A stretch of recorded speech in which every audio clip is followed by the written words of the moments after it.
All right. Good morning, everybody.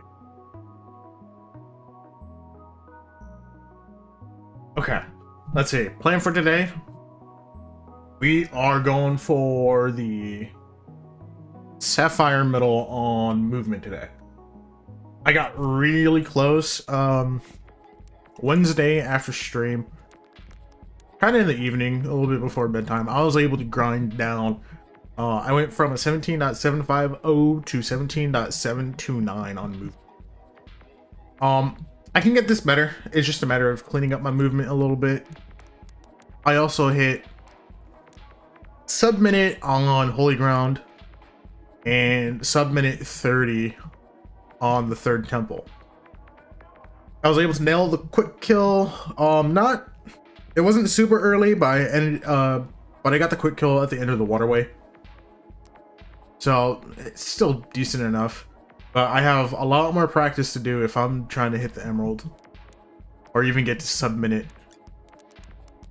But today, probably not going to be a super long stream, but I do want to go for Sapphire on movement. So might as well just get right into it. I've been working on trying to get that above water boost a little bit more consistent.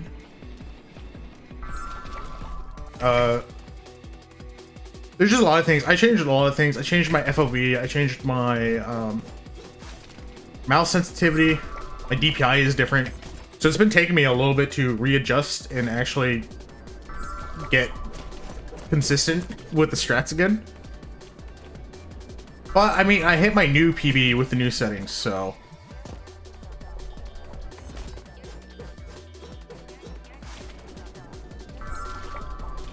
I think I'm hitting that wall a little bit too far to the right, and I'm bonking and maybe losing a little bit of speed. Yo, good morning, Bricky. So yeah, I don't know if you saw, but I lowered my PB by like 0.025 on movement, sitting at a, where's my PB? Right here. Oh yeah, I see. 17.9 now. I am so close to the Sapphire, and it's just a matter of like locking in and not just fumbling. But like, I changed quite a bit about my setup. I changed everything: my mouse DPI, FOV, and just my mouse sensitivity in game in general, because it just helped me get boofing more consistent. And I don't want to have to change it from when I'm grinding movement to doing level rush. So I'm having to readjust to just new settings. And it's made hitting that second arch really inconsistent for me. But I'm working on it. Damn it. I need to come up with the setup for hitting this consistent. I have like a very bootleg setup that kind of works sometimes. It's not like a super consistent setup though.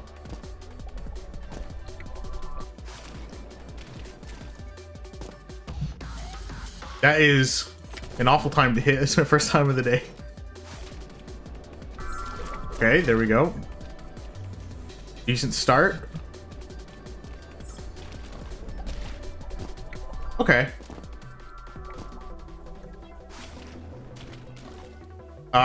Yeah. That was a pretty good, like, first part of the run. I just fumbled in there.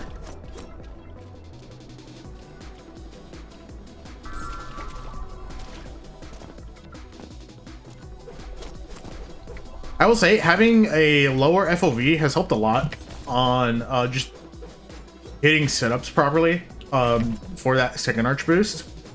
I feel like I can react better to just like my positioning and how I'm aiming the camera way more at a lower FOV. Because before, when I was doing the movement grind like 2 weeks ago, I was at like 100 FOV. I'm at 80 now, because again, changed it for chapter 11 runs. Makes it a lot easier to react to the second arch. Ugh. Another bad run. Also, I think on Wednesday, I finally surpassed 5,000 attempts on movement. So, big milestone. Alright.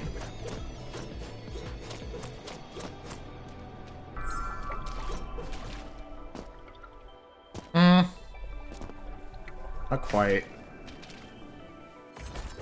And I missed the coyote. Let's go. Some things never change.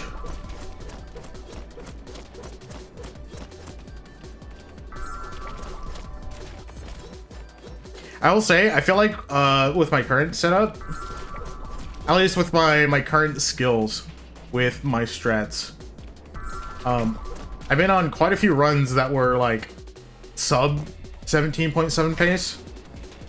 And normally what flubs it is that second arch. Oh, you watched the VOD? Yeah. Dude, that level rush was something. I was so nervous the entire time when I realized that I was actually performing well. It's actually something I realized nerves really get to me when I know I'm on good pace, which is why I actually turned off my ghost for grinding movement. Because when I'm on a like PB pace, if I hit the ring and I could see my ghost, it just screws with me, and I always fumble it. Which is why I appreciate that level rush. You don't really get to see your ghost in it.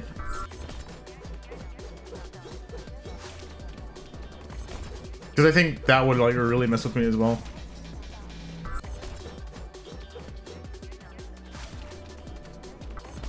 Damn it. So off the top of my head, from analyzing my my most recent PB, the two spots where I can like really save time on is hitting a better arch boost here. My PB hit a pretty good one, but it wasn't like great. And plenty of times I can hit a much better arch boost than I did. It's just a matter of like actually getting an opening where I can hit this right here properly. There we go.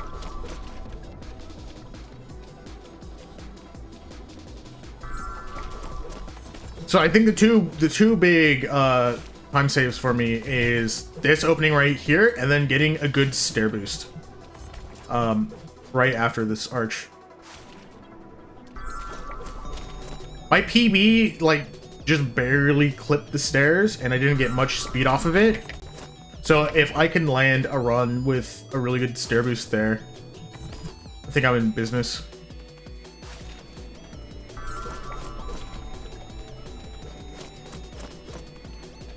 All right, get that.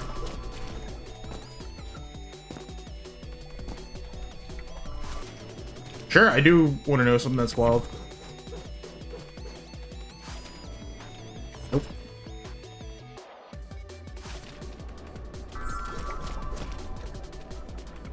I have a lineup for that above water boost, but it appears to only work sometimes, and it's aiming for this crease right there on that pillar.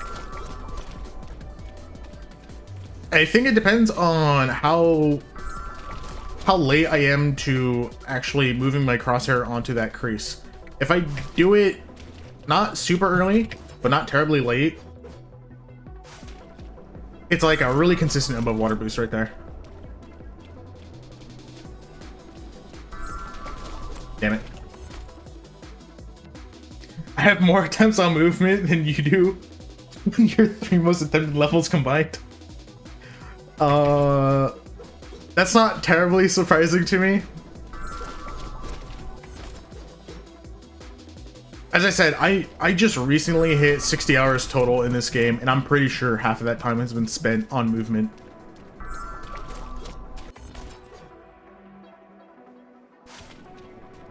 Damn it. Damn. I feel like I have to delay aiming for this crease just a little bit to hit the above water boost properly. There we go. I hit it there. Got a really bad arch boost though. But if I delay too much on aiming for that crease, I end up also missing the above water boost. So it's like a...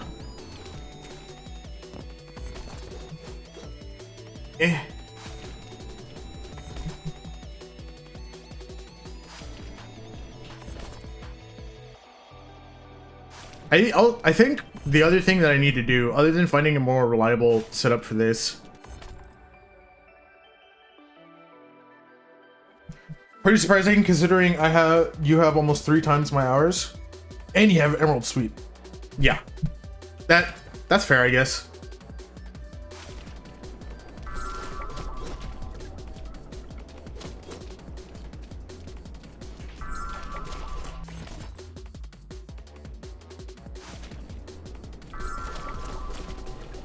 All right.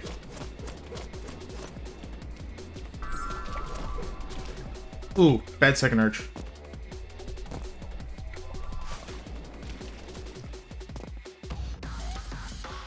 So again, it happened. This is something I still need to lab out and figure out why it happens. Sometimes, despite holding space at the end there, you don't get the automatic jump once you land on the platform, and I end up getting stuck on the bench.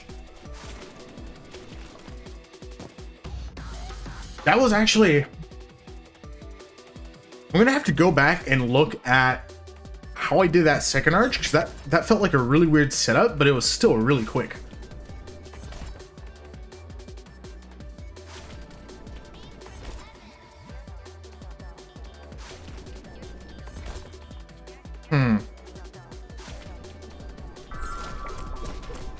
Ooh, really good first boost.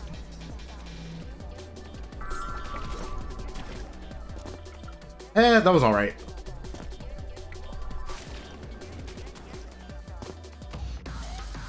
Sure, I'll take it. Something that I've noticed is that I'm at the point where once I'm warmed up on this map, my average runtime is about a 17.8 or a 17.9.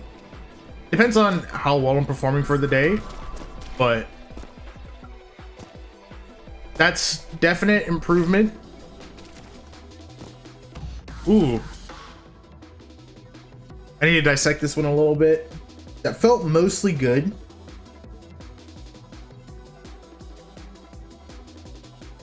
Need to figure out where I lost time there.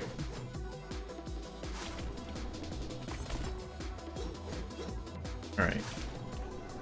There we go. Let's hit this. Ooh. Bit unfortunate. That was also really bad. Yeah, let's reset. I think a lot of my time save is going to come from just cleaning up that ring movement. For the most part, when I hit the early game, or like the early half, I hit it pretty well, all things considered. I just don't... I think the problem is I don't have a setup for the ring movement, and I am winging it the entire time. If I can find some kind of visual cue, or maybe even like a timing thing to help me get consistent with the ring movement, that would help a lot with actually trying to hit runs.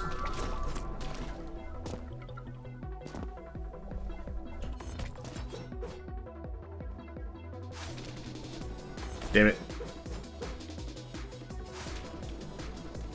For the most part, my setup of aiming for this crease on the pillar tends to work out decently well. Yo, we got one. This one was really quick. All right, let me ban him real quick. There we go. Damn it.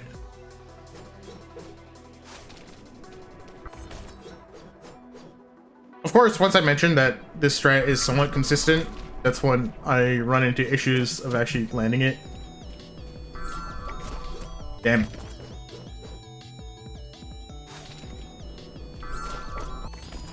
One of the other things I need to work on is with that stair boost. I'm used to not getting too much of a speed boost off of it, and that my muscle memory means that if I hit a really good speed boost off the stairs, I usually mess up the second arch.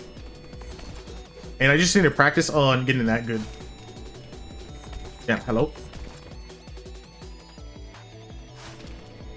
There we go.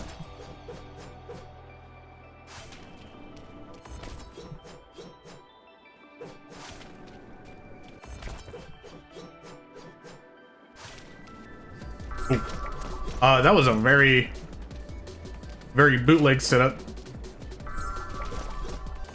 Damn it.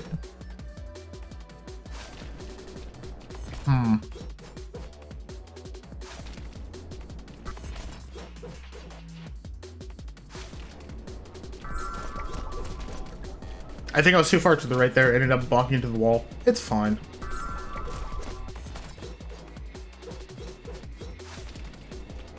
But yeah, so on Wednesday when I hit my recent PB here, I think I was grinding this. I did it for like nearly 3 hours straight. I took a single break to land the quick kill on the third temple, and I got a minute and 21 second run.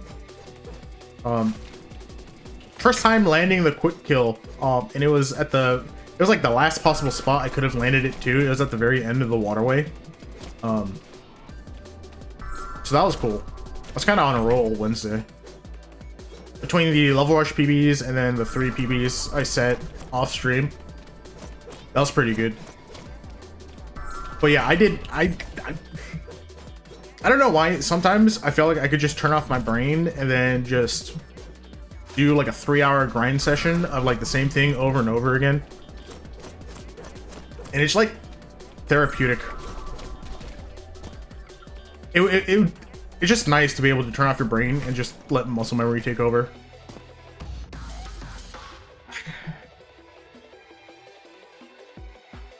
Oh yeah. No, I did not mean to do that. Though I did see people talking about Pummel in the speedrun Discord this morning. Pummel might be one that I want to come back to and learn the fast strat on. I don't know if I want to go for Saf on it, but I definitely want to go for the Amethyst.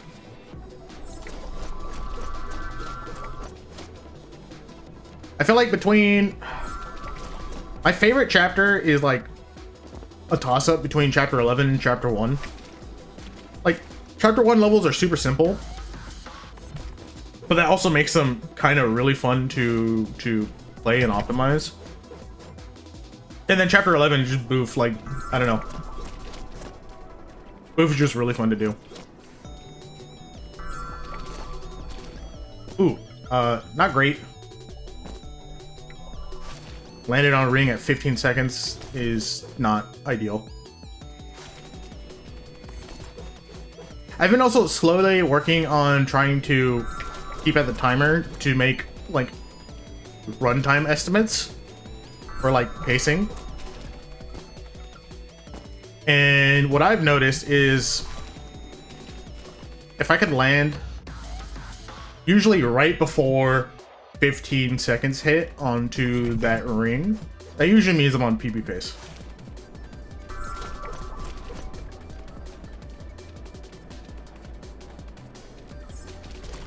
Damn it.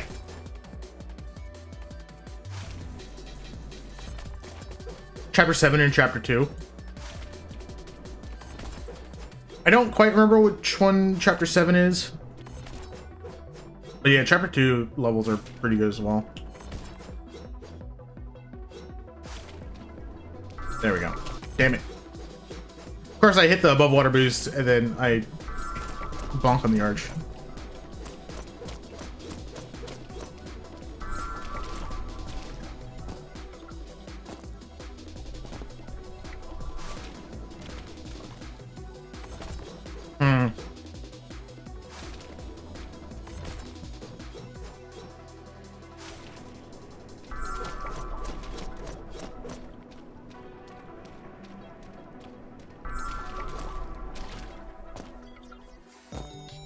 I think I might have lost time there because I think I lost some momentum on the arch. You almost have the Ami sweep on chapter 2. Oh, yeah.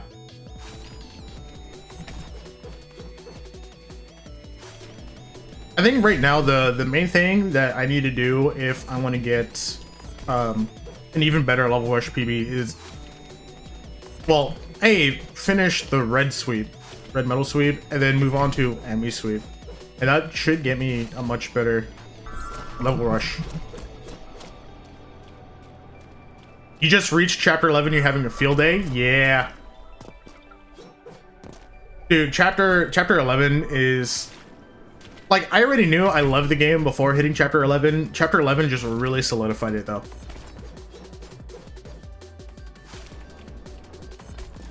I think prior to hitting chapter 11 and then working on level rush, this game was probably top 10 for me.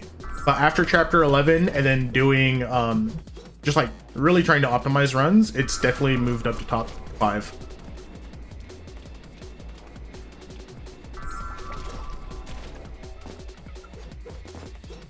After 150 hours of grinding the first 10 chapters, you finally did chapter 11. Damn. Yeah, I think I saw I think we're friends on Steam, and I think it's you that I saw recently completing the achievements. Ooh, really good first boost. Really good second boost.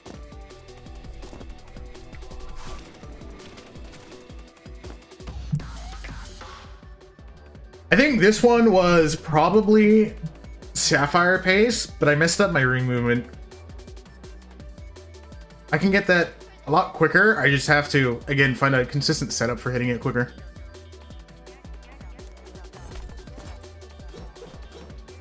All right.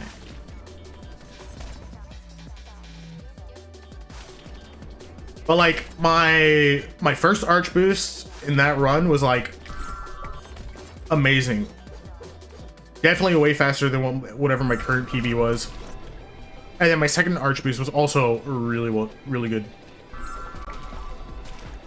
Kind of like that.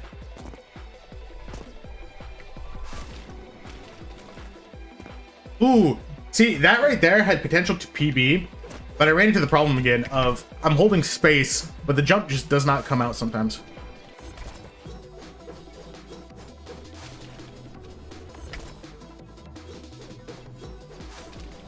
That was like optimal ring movement as well.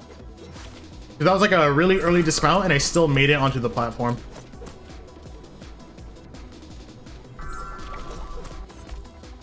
Chapter 11 emeralds are pretty easy to get. It feels like it should be. I just haven't like really tried grinding for anything better than reds yet. I've been a little too focused on just level rush this week. Have I been posting my stream link in the Discord? Nah. Nah, I'm a little too self-conscious. I don't like self-promo.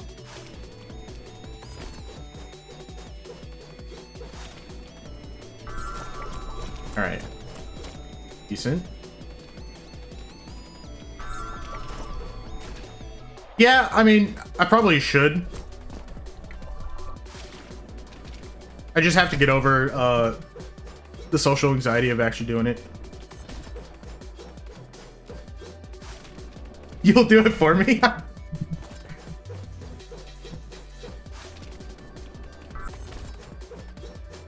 Well, I appreciate it if you do.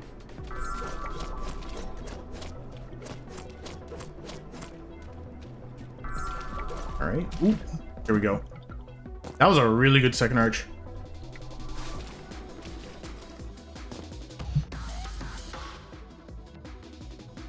This one right here definitely had potential to PB.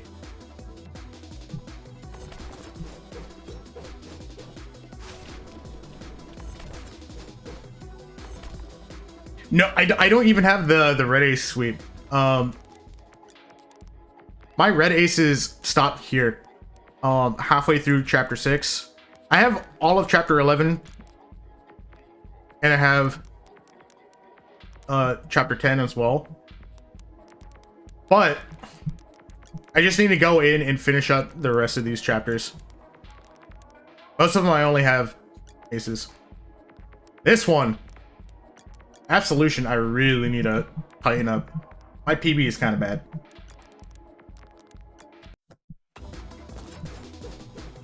Yo, what's up, Joe?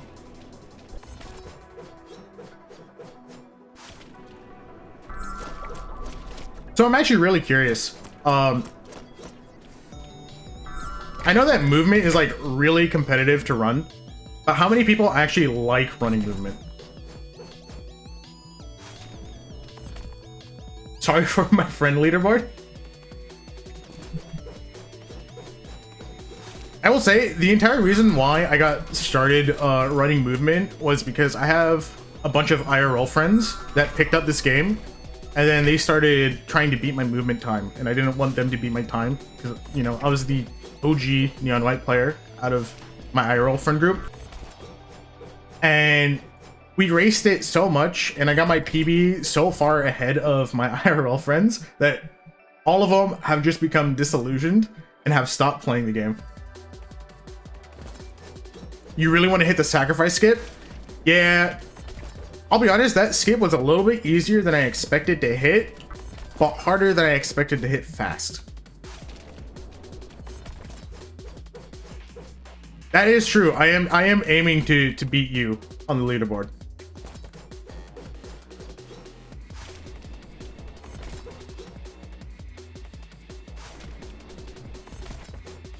I think Sacrifice was also like the first level that I learned like a really fast strat on.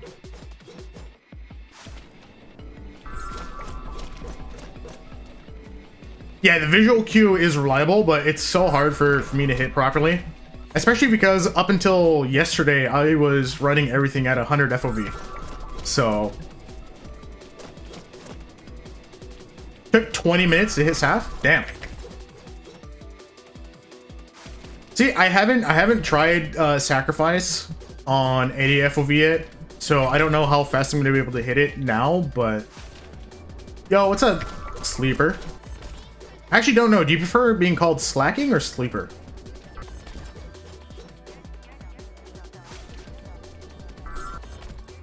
You only move from Sacrifice if you get Saf. Oh, you prefer slacking? Gotcha. Damn it.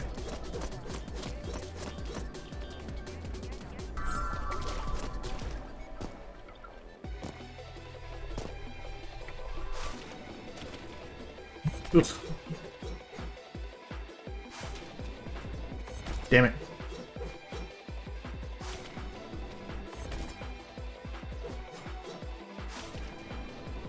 Oh, wait. No, I hit the boost there. I'm so conditioned to not hitting this boost that I reset a little bit too early every time.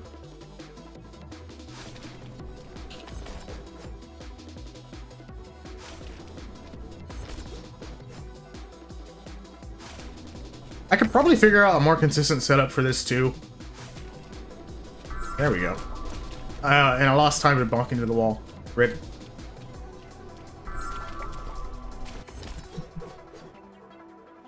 Alright. Just need to lock in to actually hit these strats, please. There we go.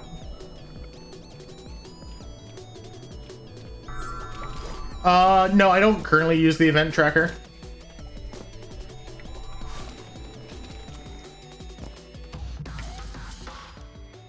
Okay. Not a bad run to hit. I just need to get better.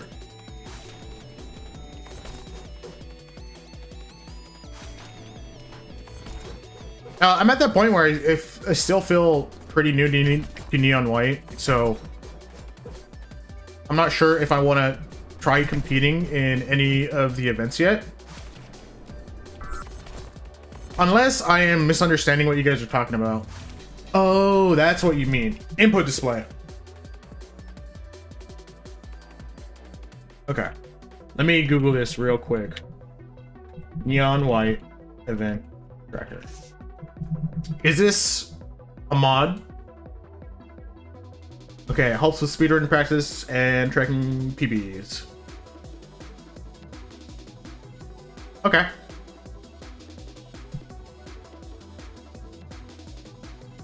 Event Tracker is different from Event Tracker 2 mods. Gotcha. I'll probably look into it, because especially on something like this, it'd probably help to refine getting these strats down.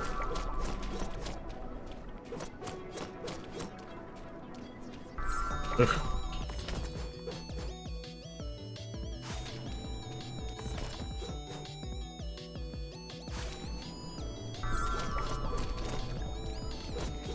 I think part of my issue too is there might be easier setups for some of the skips that I'm hitting that might be slightly slower, but I've emulated my strats off of Jupin's world record.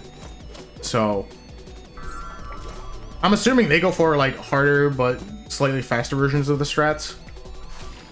And I've been too lazy to look at anything easier.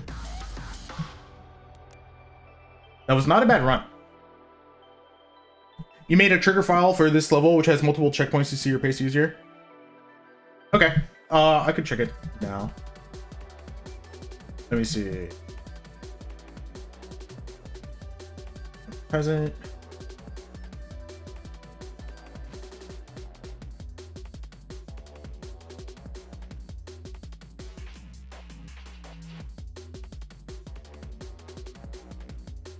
Okay. I think my game might have frozen on me. Yep, let me do something real quick.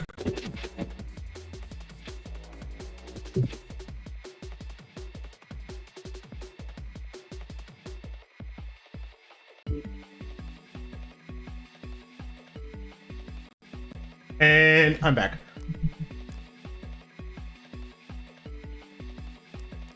Okay.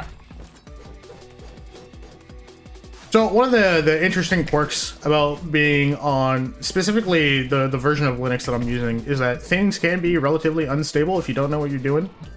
One of the nice parts being that I can reset the graphics driver without having to restart my computer. So I can come back from a full desktop crash pretty easy. Here we go.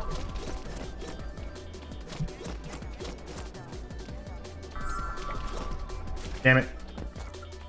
I am an Arch user, by the way.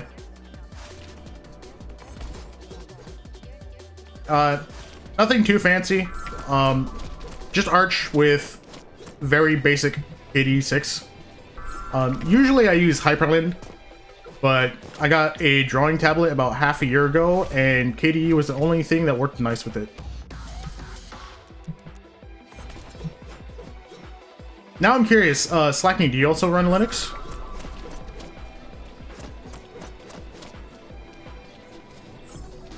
Ugh. Ubuntu. Okay, nice. Yeah, I started with Ubuntu as my first distro, mainly just for university work. And then I was running into issues, and I decided, you know what, I'm gonna try other stuff. Ended up landing on Arch about 3 years ago, and I haven't really looked back since. Granted, I'm the kind of person where I will tinker and I will royally screw my install up and have to like do a clean install, but that's part of the fun for me. Damn it.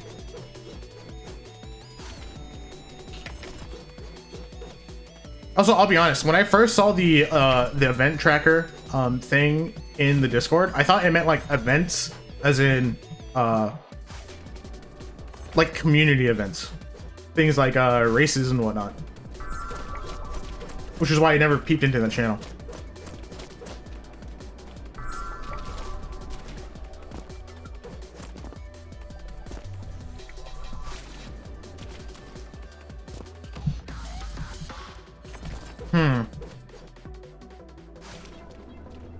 Damn it.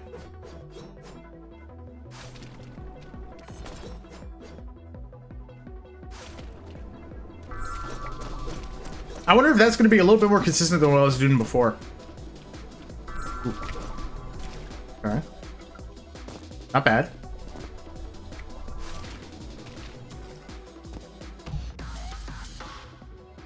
That might have been closer to a PB if I actually jumped over the bench instead of going around it. No, katana slashing is just for funsies. I do it because it's something to do. Because this level has a few spots where you're just like running in a straight line without being able to do much.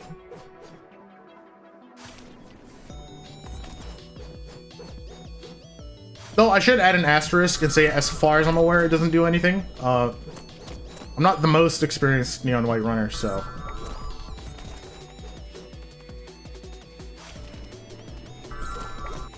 Never had serious issues with Ubuntu until recently. Couldn't install Minecraft. Oof, rip. Are you using like a third-party launcher like Prism, or are you trying something else? Yeah, no, I agree with Jupin. Katana slashing keeps you staying on this level.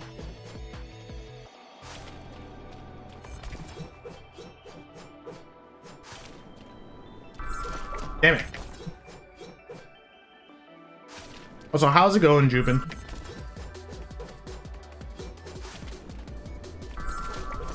I hit new PB on Wednesday, got it down to a 17.729, and I'm trying to go for the SAF today. Ew. I have no clue what that movement was. I was too busy reading chat. Alright.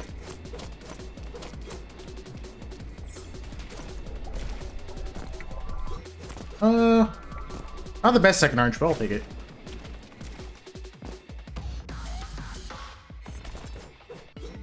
That ring movement could have been a little bit cleaner. I don't know if I lost speed or not when I fell off the edge ever so slightly. Mojang has a Damien package available, so that's what you used. Oh, right. Yeah, I forgot. I'm so arch build that I forget that a lot of software provide dev packs for Debian-based users.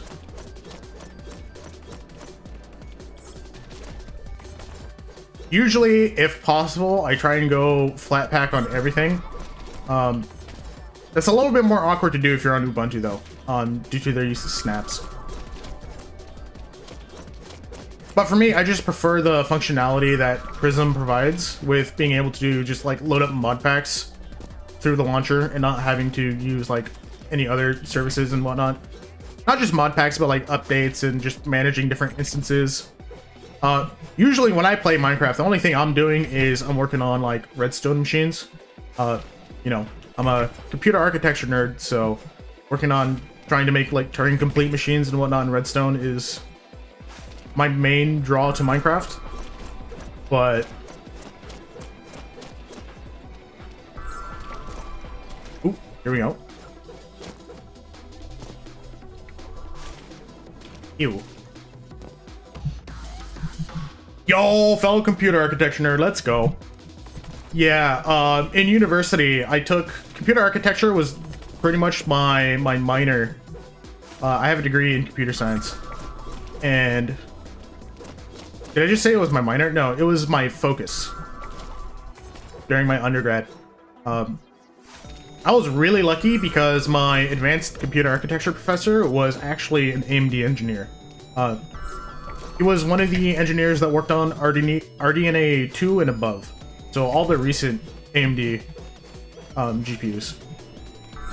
Really cool to have a professor that actually worked in the industry. He was only like a part-time professor. I think that was the only class that he taught at university. And it was a joint class between us undergrads and also grad level students. So if we wanted to, we could just peep over to the grad level side of things and do their assignments as well. After the second arch and the planks, for the last jump before the water wheel, you should go further towards the edge of the platform. Okay. I think I know what you're talking about. You're talking about the platform that's on like the right side, correct? The one that's like right there.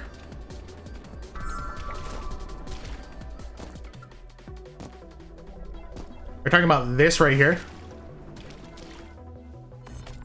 Oh, I should not have reset there. All right.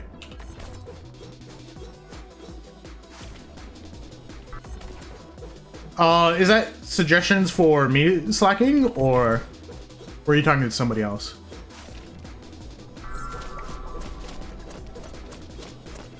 Here we go.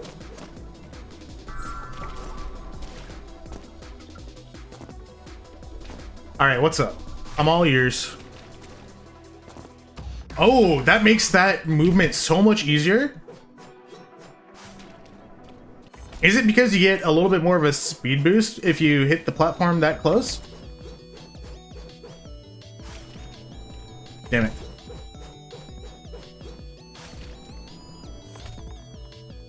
Look good other than the whole missing AWB thing? Yeah.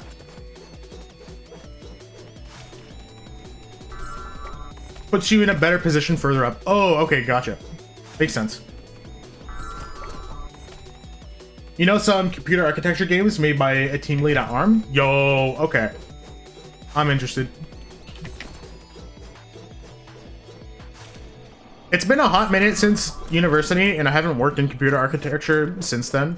But my favorite thing to do was in my advanced computer architecture class, we actually designed a MIPS CPU. That was just bad. 16-bit MIPS CPU. I don't know if I'd call it feature complete. It was mostly feature complete. I think the hard part was just that we didn't have much of a cache to work with. And we were missing like some cache functionality, I think. Yeah, go ahead, ping me so I could check it out after stream.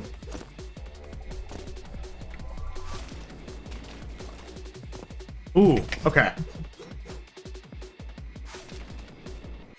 So I think that's what I've been missing this entire time, landing closer to the platform like that. And then after that, it's just figuring out why sometimes my jump doesn't come out when it lands right in front of the bench. But if I can get all of that like together in a single run, I think we have PB on our hands. Ooh, kind of bad.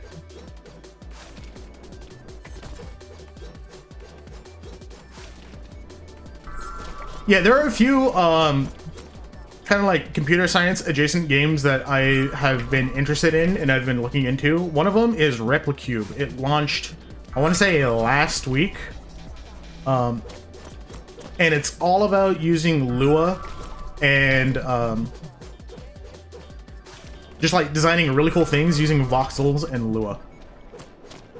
I don't know if you've done any studying on computer graphics slacking, but if you know anything about shader programming, it's basically that, but in Lua.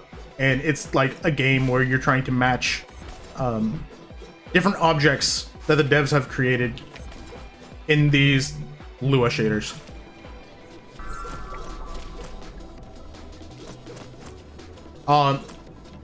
I guess for a bit of background, so my three big interests and the three big things I was focusing on in university were cryptography, computer graphics, and computer architecture. A little bit of a spread, but my university didn't have many options for computer architecture, so I kind of had to improvise with other things that I was interested in. And it just kind of worked out with the fact that, you know, my architecture professor was, you know, one of the lead engineers on AMD's graphics cards. So between that and advanced computer graphics, where you're learning about the graphics stack and how GPUs work, it just kind of worked out really well.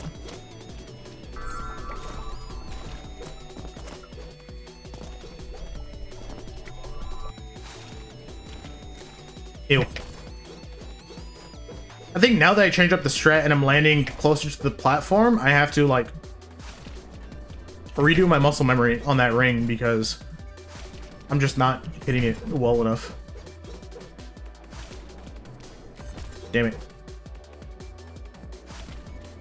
There we go.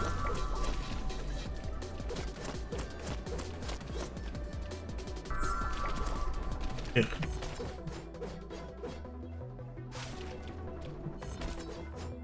Oh, sweet. Yeah, I'll check those DMs out after my stream. Ooh. I have a love-hate relationship with the second arch on this level. I feel like on some days I'm really consistent with it, like I was on Wednesday. And then some days, like today, I just struggle with it. And I'm not entirely sure what changes between the day. Maybe just my mood and the amount I slept and whatnot. Yo, thank you, Joe, for the follow. I appreciate it.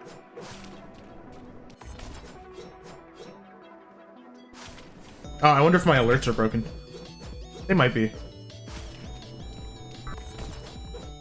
Come on now. There we go.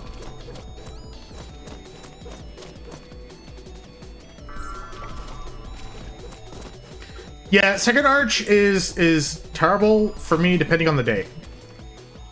No, I needed to be a little bit longer on the ring. Needed to cook a little bit more. The thing that I did and what helped me a lot was actually analyzing Jupin's world record, and specifically looking at his mouse movement. Between that and then Jupin obviously being in here and giving me tips too during the stream has helped a lot with like getting down what I'm supposed to be doing.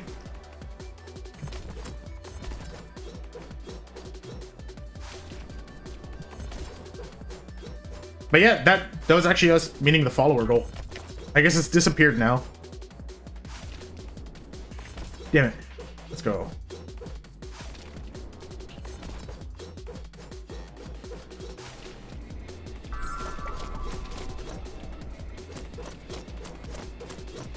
Oh, actually, speaking of Linux and Ubuntu, you reminded me, Slacking, I actually had done 7 rounds of interviews at Canonical. They had an embedded engineering position that was open, I think, like 2 years ago, right before I graduated. And yeah, I got to the very last set of interviews. So that was pretty sick. Ended up not getting chosen for it just because, well, it was an embedded position. My university didn't offer anything in regards to embedded. And there were other people that actually had embedded experience that had applied. So, bit of a rough situation to be in, but it was a really good interviewing experience. And Canonical just seems like a sick company to work for. What with how, like, their entire business model is based on work from home and just remote work in general.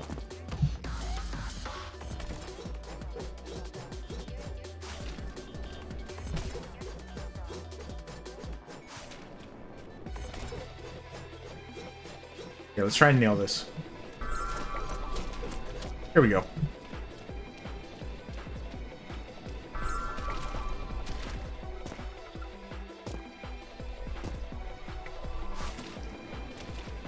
I think I lost time there. I should have landed a little bit closer to the edge. Maybe. A lot of this stuff, it's hard for me to react like in real time to. And it's the kind of thing that I have to look back on the VOD, figure it out. I will say, working on YouTube videos and like trying to come up with YouTube videos to post on my channel has helped a lot because it's basically just a VOD review but with extra steps. So it's helped me figure out like, oh, this is what I'm doing wrong in this level, and I have a major time save that can be found here. That was me. I'm working on my chapter 11 red medals. Just like a video to like compile me learning all the red medal strats. And I was looking at my movement run, and I think I was able to shave off like 4 seconds off my PB just because I was looking at the VOD. I'm like, what was he doing here? Okay, that was a little bit too close to the platform. Rip.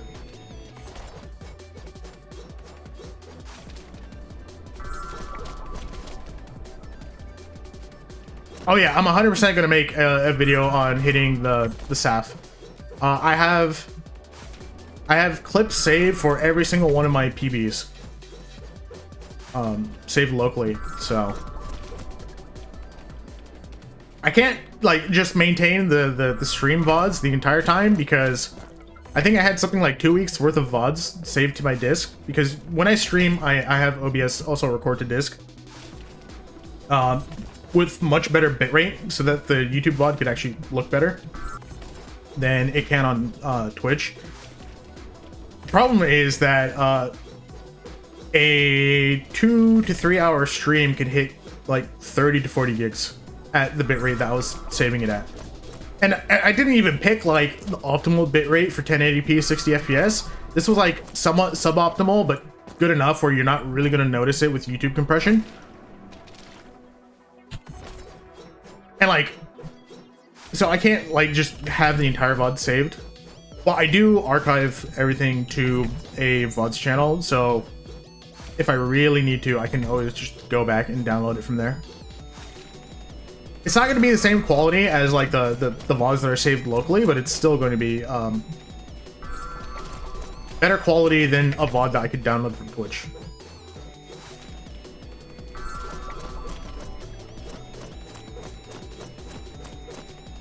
But like, Saffron movement isn't even the end goal. The end goal is ideally to have a perfect movement run.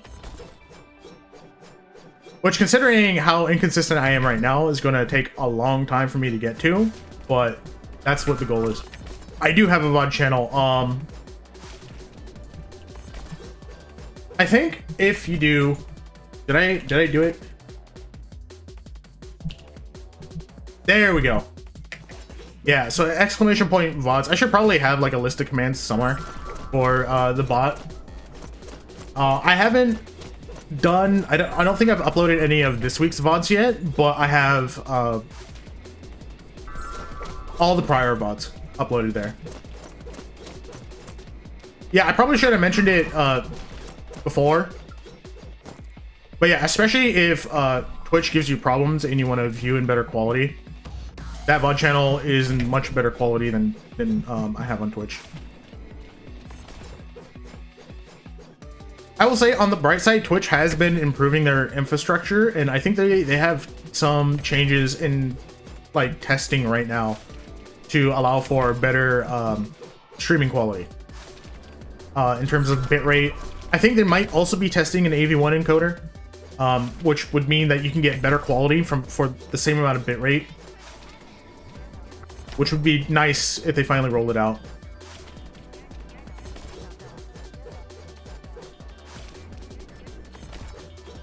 The hard part with AV1 encoding is just the fact that, you know, really only like modern GPUs support the hardware encode. I think software decode for AV1 isn't terrible, and YouTube has AV1 enabled.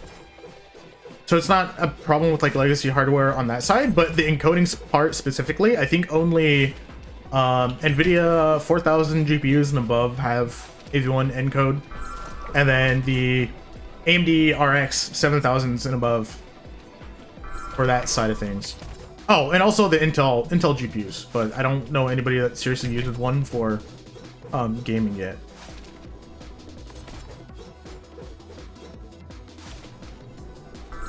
Here we go.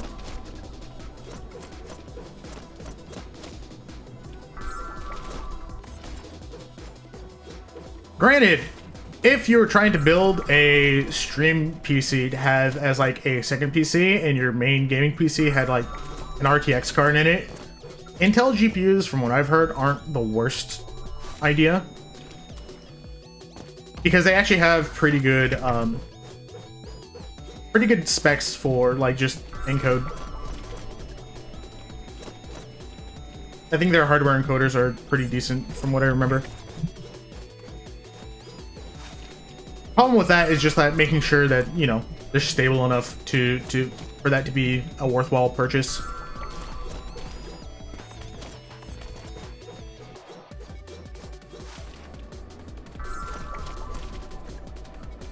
Speaking of GPUs though, I had a friend that recently got a recent RTX card. They got the 5070, and that thing was a nightmare.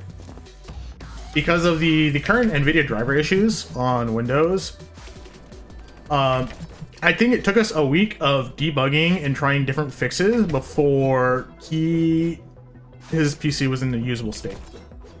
Now, for somebody like me that likes tinkering and uses Arch Linux and all this kind of stuff. I'm a computer nerd. Like, it's not a big deal. But this friend of mine, he's not like a techie, right? Like before meeting me, if he had a PC problem, he took it to Geek Squad at Best Buy to get it fixed, right? So the fact that he had to run into these problems kind of sucked.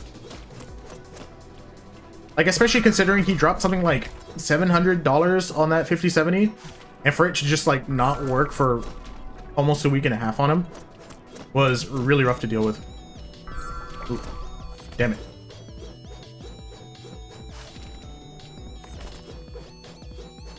I think I need to lock in just a little bit because all of my runs have been kind of cheeks.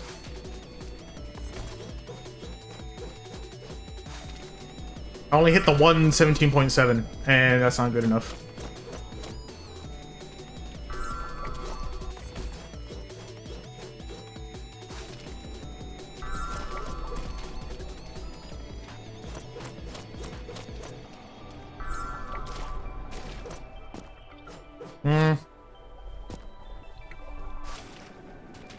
Lost the above water boost. Something I should do.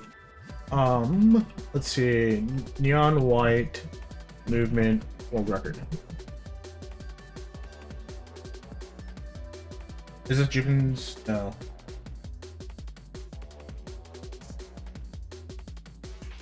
Here we go. Real quick. Let me do this.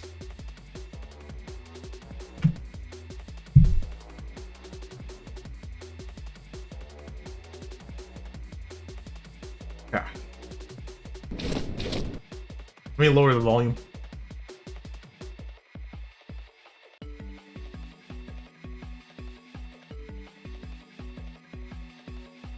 This is the part that I feel like I keep screwing up at. So this is the part I really want to watch.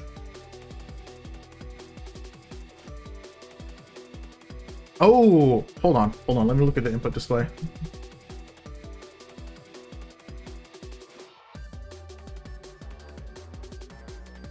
Okay.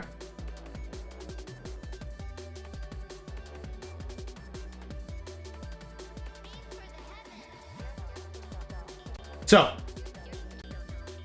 Juven swings out, lands here, immediately jumps and swings out to the left, but doesn't strafe. I'm assuming strafing makes you lose momentum. I don't think I strafe on the ring movement, but it's worthwhile to point out. Okay, so that's how they do it so quick. Okay, so the curve that they jump with is this direction. They take it a much sharper left than I do. I take a more shallow angle here. And then they have a sharper turnaround there too. All right. You like tinkering but hate when you really want to do something, but to do that you have to debug and fix this other thing. Yeah, no, I feel that. I feel like it's been a while since. Hold on, let me see if I can refresh the chat real quick because I just realized it's not. Let me transition and transition again. Maybe use this transition. There we go.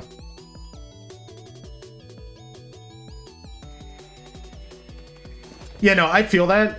For the most part, I'm at that spot in with my Linux build that I don't really run into issues anymore. As I said, I'm the kind of person that I've tinkered with my install so much that I've gotten really good at debugging and just understanding what's going on. Really good in a relative sense. I'm not saying like I'm some kind of like authority on Linux issues and how to do things. But in a relative sense with my PC and everything, I understand what's going on. I know what I have installed on my build. And I could diagnose things fairly quickly.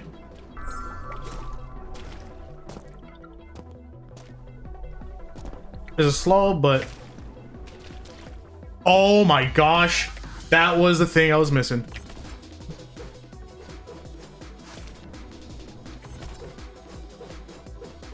If I could land that ring movement, I don't even think I need a PB pace opening. I just need to land that ring movement on a decent opening, and I can hit a PB.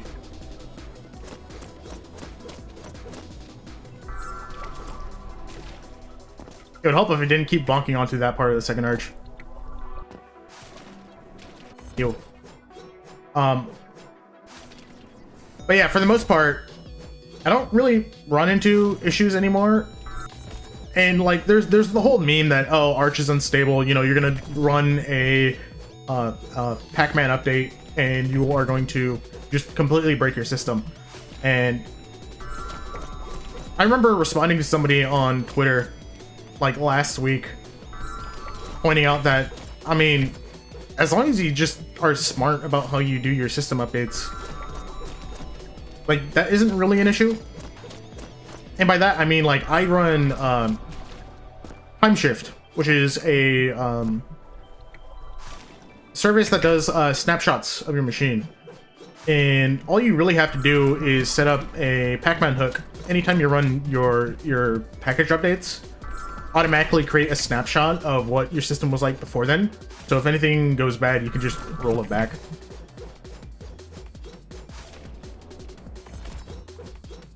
But I also understand that Arch is usually a little bit more involved than other distros, where you are going to have to pay attention to things like patch notes and things to make sure that you're not breaking functionality that you need. Like recently, I bought myself a Elgato Stream Deck because I want to do some integrations with OBS for making quick clips during stream instead of having to go back through like a 3-hour plus VOD for like a 30-second clip. And for the most part, Elgato Stream Decks are pretty well supported on Linux now, as opposed to 3 years ago when I previously had a Stream Deck and it was very hit or miss. But what ended up happening was I needed to update a few packages to get the drivers working, so I did. And then bam, drivers installed, nice. But then it broke my OBS. To be fair, this is more of a me issue because I build OBS from source and I don't rely on the Flatpak or any other official package for it. So I am running like the mainline Git branch of OBS at the moment. So whenever I do a system update, I also have to recompile from source. The reason why I do this is really niche. Most people are not going to run into this issue. Especially if you're not on Arch Linux. Like, this is a complete non-issue for anything Debian or Fedora based. And even on Arch Linux, you're only going to run into, again, this issue with my specific setup, where I need to have it built from source. But usually that's the extent of my tinkering on things. I also just don't do a lot of crazy things anymore. Wait, is that true? I'm trying to think.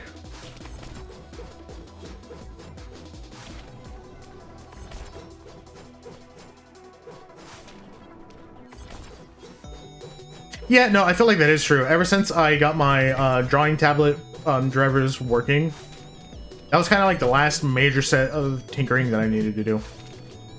And then from there, I just haven't really tinkered because I've been focused on other things. For one, I've been working on my art, trying to get better at that. Oh, I messed that up.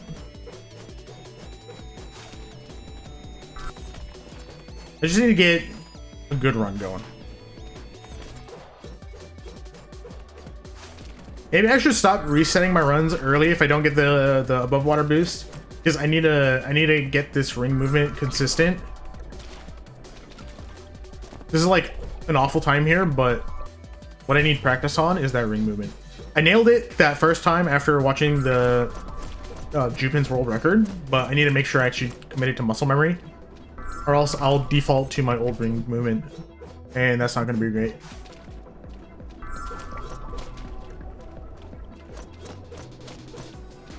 Oh, hello. Damn it. Take it here.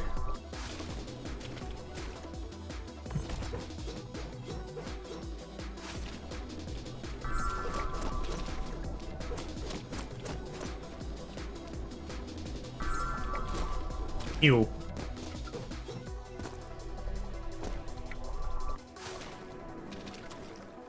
I think I lost my above water boost there. All right, we're gonna take a little bit of a breather from movement. It's been an hour that we've been grinding that. Let's move on to some other fun stuff. Where is it? Old City, Clock Tower.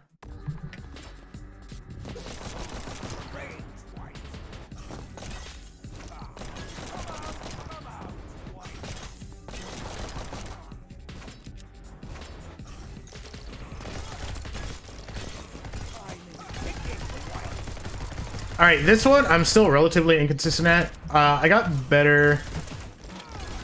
I think it was Wednesday that I was really practicing this.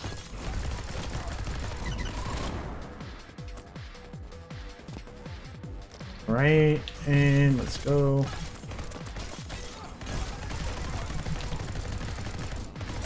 Ooh. 3, 2, 1, bomb. Let's go. I don't think that's a PB yet. Oh, it is a PB. By 0.2 seconds. Nice. Not even close to Emerald, though. I need to shave off like another 8.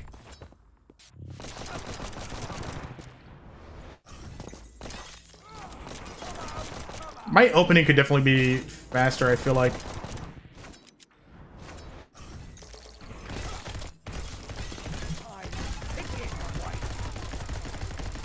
That.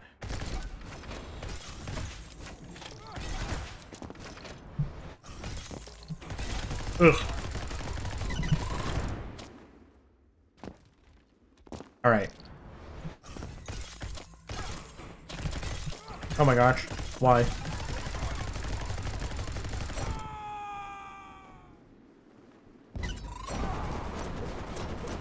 Slower than PB. Yep. All right. This is gonna be a little bit. I might be able to get it here. Barely. Barely. I wonder if that's faster than the other route that I'm doing. Maybe if I land a few projectile boosts.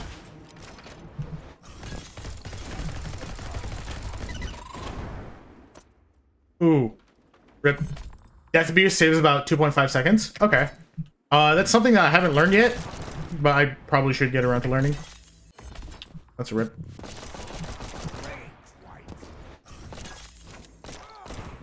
No, come on. No, that's slow.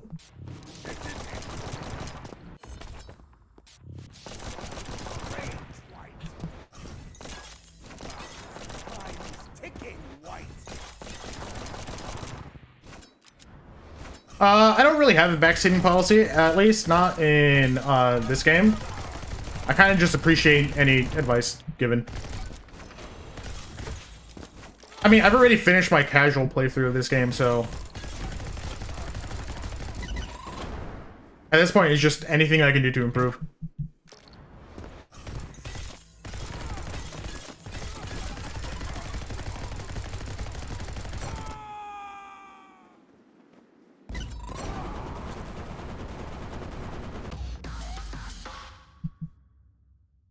All right.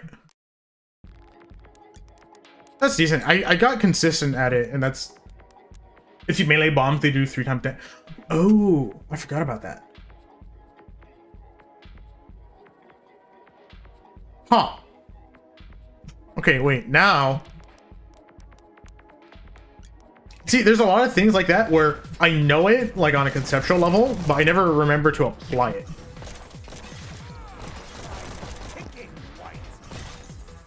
Oh, I actually got it.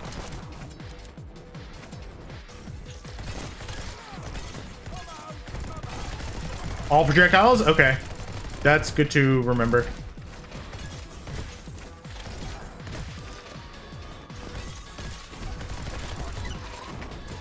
Ugh. Most relevant on this level? Yeah, it's just a matter of trying to get the inputs down properly.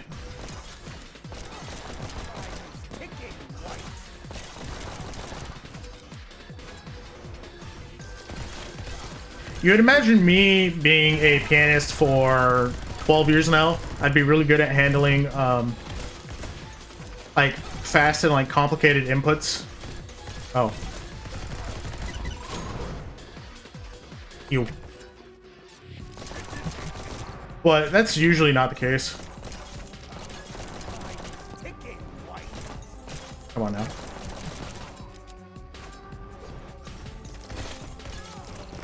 It's how parried shots can kill enemies? Okay. Yeah, that makes sense.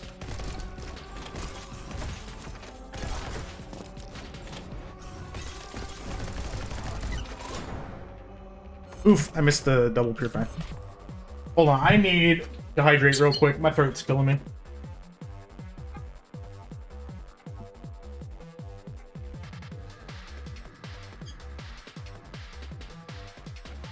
I'm curious, is that my dog barking that is getting picked up on the mic, or is that my bottle getting picked up on the mic?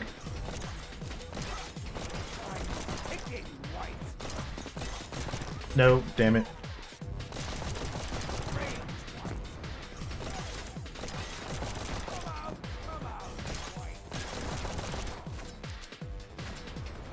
This level's kind of silly.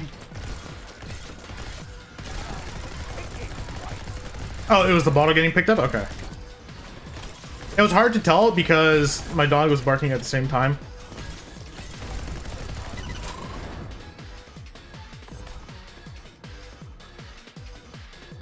If you bomb green at the end crystals, you can get them much quicker than spraying.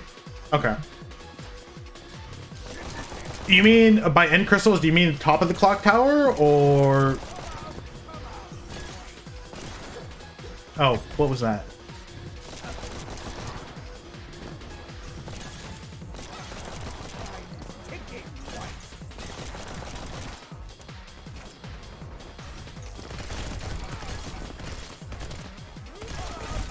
Here we go.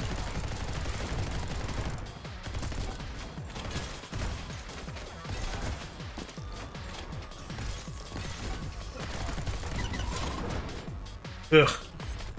Yeah, when you have been spraying Purify to knock him down. Okay. Makes sense. Makes sense. Please. Thank you.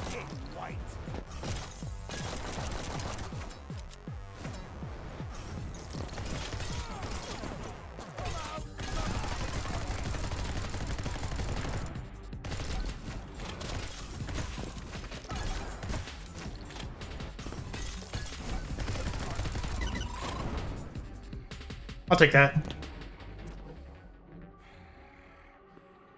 Did I not deal enough damage? Hello? What was that?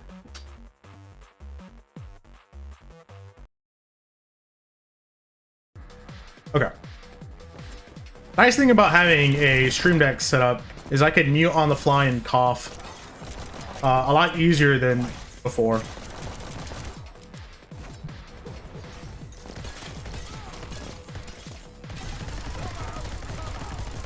Okay, not enough damage in face to him. Okay, got it. I think that's the first time I've ever hit that, so... Okay, he's at 28 now.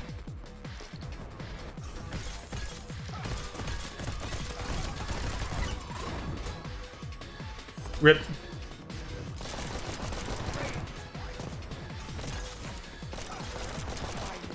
So does the triple damage slash thing only work before it sticks the enemy, or does it work if you slash it while it's stuck to the enemy?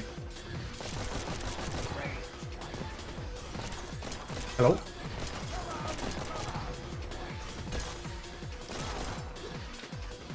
You can melee it anytime? Okay. Yeah, I tried mailing it there. I think I was just bad and messed up.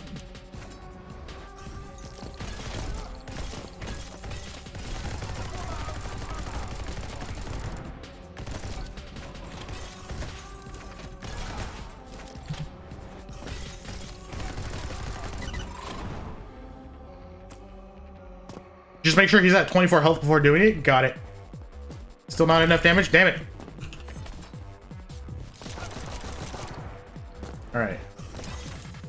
I think usually I get him to 28 there, which is why I'm always confused whenever he doesn't transition.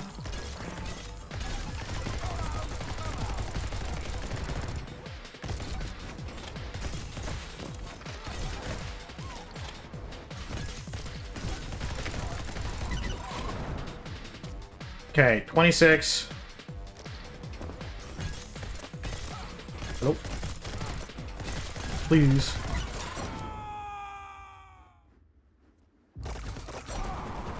Okay, that was a little bit faster. I just keep getting Saved what? 2 seconds? Yeah, 2 seconds. Okay. I just need to be better. I feel like one of the big time saves I need to do is during the section where you first pick up Purify, I can shoot more projectiles to get up to him faster. I'm pretty content with that PB for now. I'm gonna move on to working on the quick kill. I got quick kill once, and I'm trying to get more consistent at it for level rush.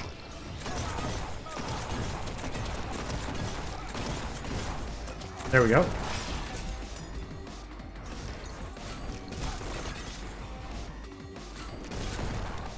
Nice. All right.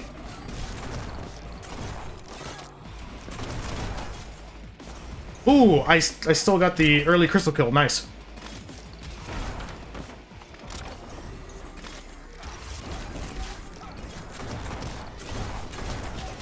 No, I messed that up. I meant to swap to Fireball and not to Dominion. Rip. Still might be able to get an early kill.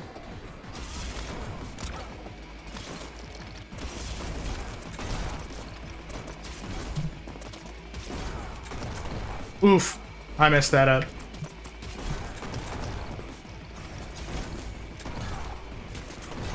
Hello?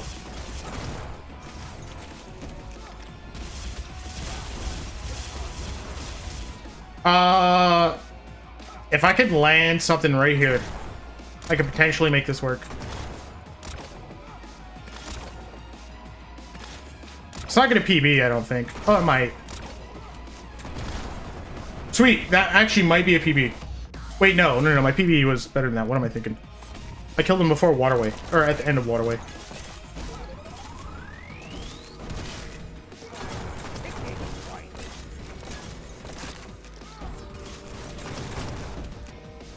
Did I dealt no damage. Rip.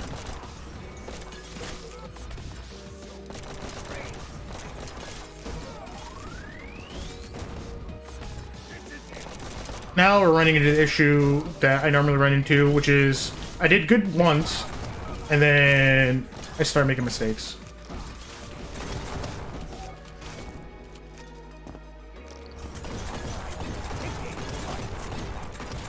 Oh yeah, I'm not like necessarily working on trying to get a better PB at the moment. I'm just trying to be consistent about killing him quick for level rush. Because this is one of my biggest time saves, is if I can get this fast.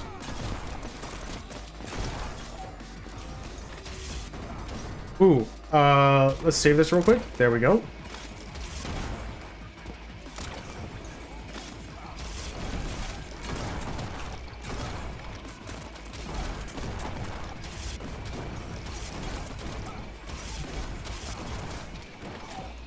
Barely made that. Oh, I don't have enough Dominion here. Rip. Let's reset.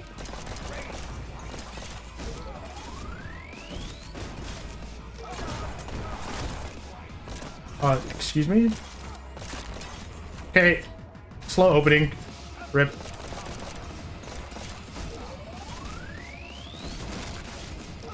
This is one of those levels where, as a streamer, it feels rough to do. Because, like, I just cannot... I don't have enough brain power to perform well and provide any kind of, like, meaningful commentary at the same time. Case in point, me talking means I missed, like, all of those shots.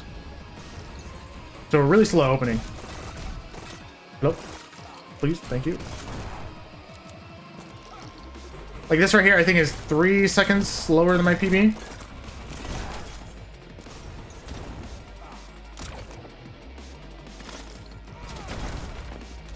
All right.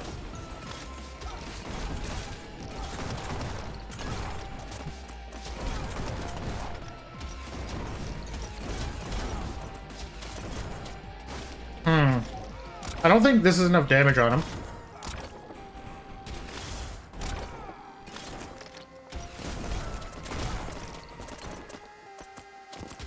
It might have died for a little bit, actually. Hold on, let me see. Are we back?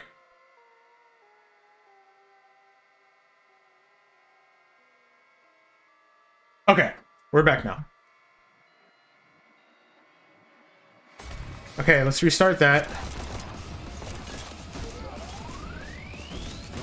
Yeah, things have been a little bit funky for me today, network-wise. So if things are a little bit unstable, that's probably why.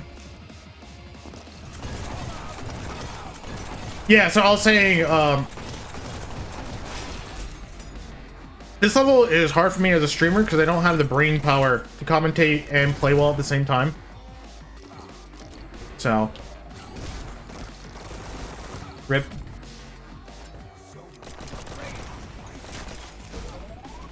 Oh yeah, no.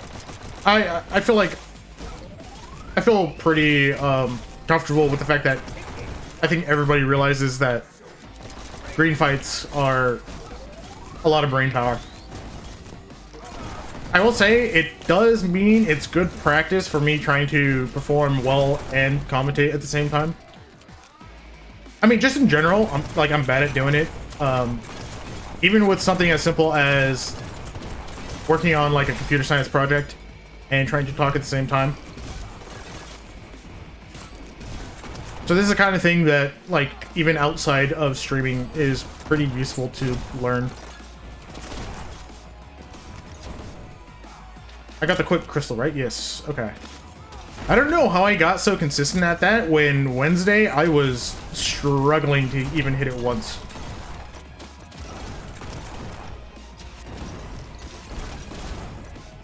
I need to take that a little bit slower to make sure I don't have to, like, 180 look at everything. The fact that that second Dominion is so lenient here is really nice. Huge. Okay.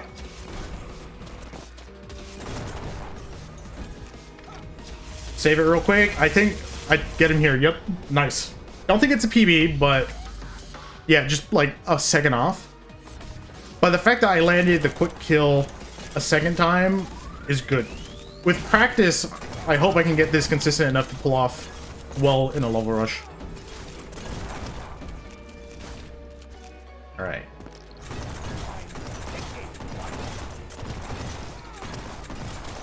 Please. I'm so bad with aiming the shotgun blasts. Ever since I swapped FOVs, it's just been killer. But not in a good way.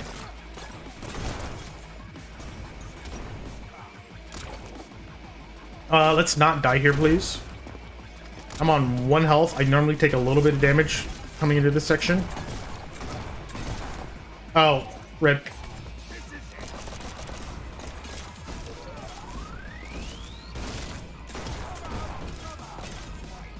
I feel like it's a good sign if I can do that beginning section fast enough to not get hit by that initial blast from green.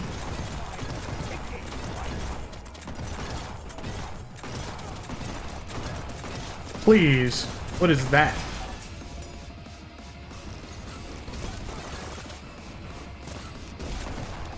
Okay.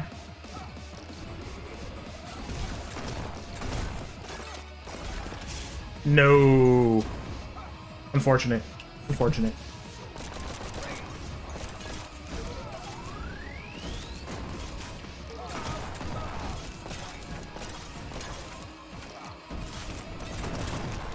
Rip.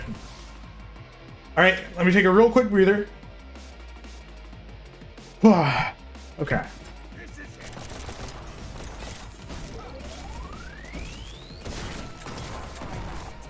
Nope.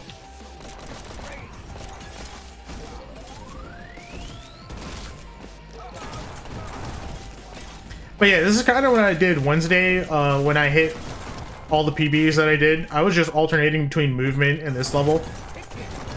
And a few other levels. Every time I felt like I was getting a little... what's the word for it? Fatigued by a level, I'll just swap. For me, it's not necessarily time save. It's the insurance on the amount of damage that you can deal.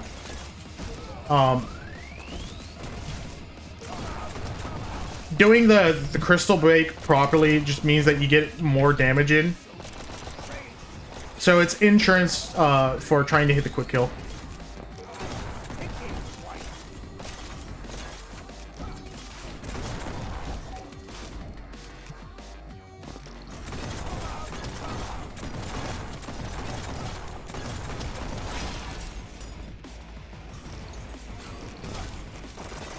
Oops.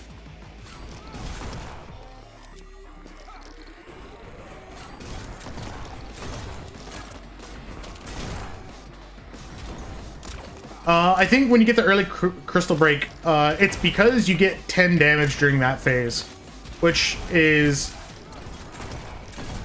I mean, you could hit it other ways too, but... oh yeah, you can get by without dealing the full 10 damage during that phase. You just get an extra buffer for, let's say you miss 2 damage elsewhere. It just helps with making up any lost damage.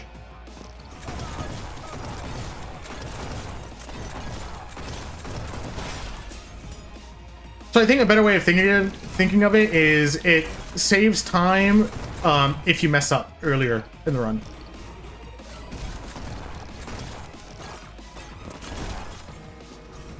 Like that right there, I think during that middle phase where his bubble was down, I didn't hit all the shots I could have on him. So making up some of that damage now was a good idea, probably. Alright. This is decent. Ooh. Missing that rocket is unfortunate, though. I think I missed that rocket as well.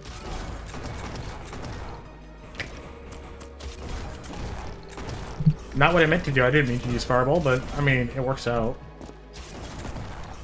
Oh. No quick kill for me. And I don't have any Dominion rockets. Okay. This is when I swapped back to movement. Because I was feeling fatigue on that level.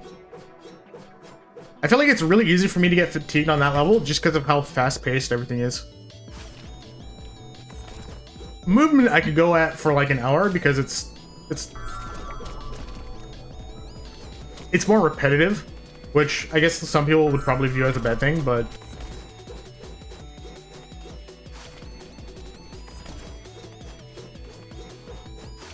all right. Let's see, am I warmed up enough to actually get a good run going? I haven't even gotten terribly close to PB pace. Or at least I haven't completed a run that was close to PB pace. Fastest I had was a 17.9795.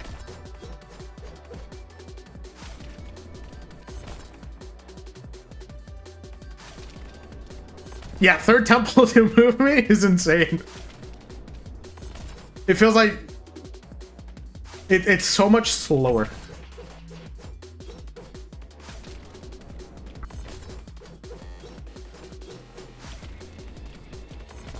I kind of appreciate the difference though.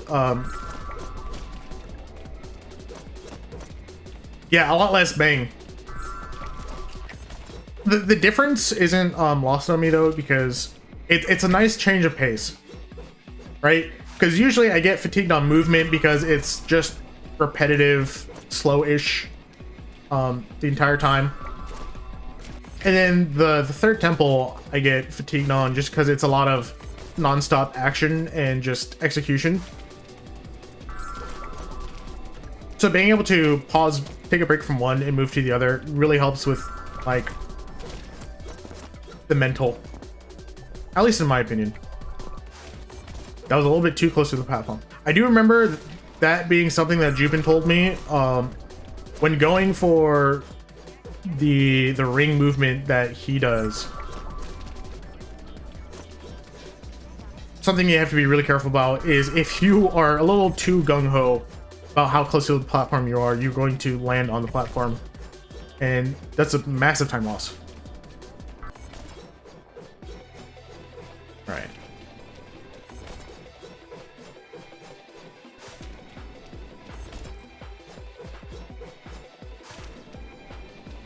Hello? Can I get the boost, please? No, apparently not. I think I was too far to the right on all of those. That time I was too far to the left, I think.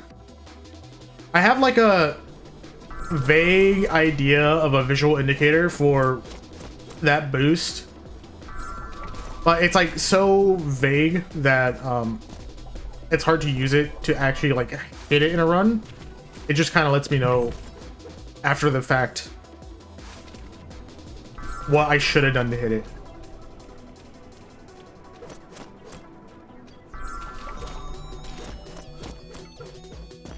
The big thing is that usually you're moving too fast that it's hard to react to it. Which is why I try and use a crosshair lineup to hit it. Like that right there.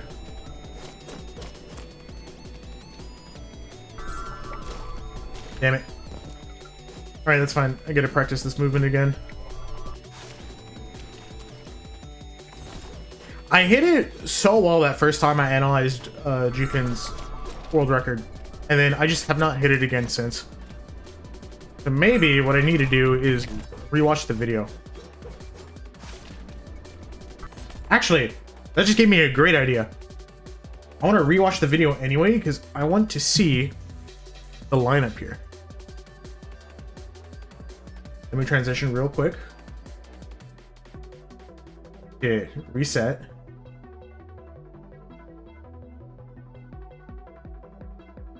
Oh, they line up directly on the corner.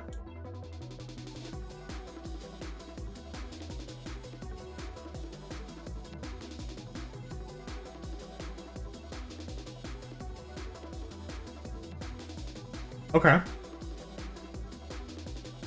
And then, let's see, movement here.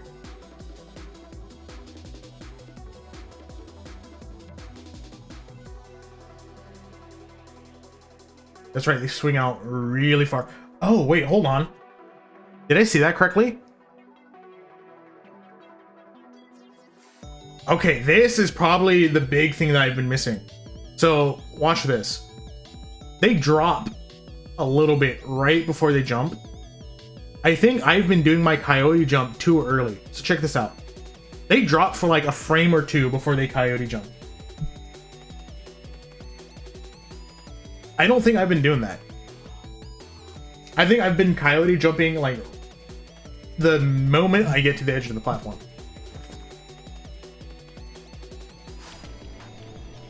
Okay, let's try Jupin's lineup here.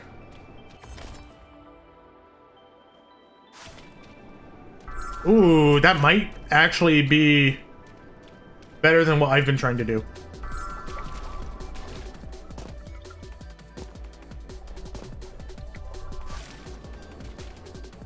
Ooh, that was too late on the coyote jump. Oh, that lineup is so much better.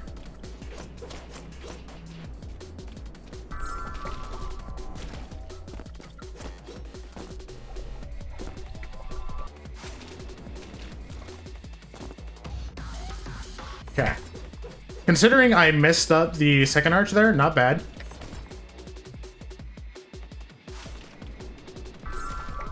This lineup is so much more consistent than what I was trying to do.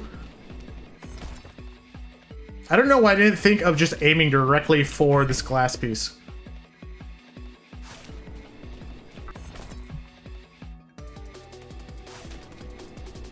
Okay, hold on. I might have been a little bit too happy about landing it a few times with this lineup. I don't think it's as consistent as I think it is. Either that, or the small pause that Jupin does before aiming directly to the corner is actually intentional. Okay. Let's just land a good run, and then I think we have PB here. I think I'm gonna go for it endurance stream. I'm not ending stream until I PB.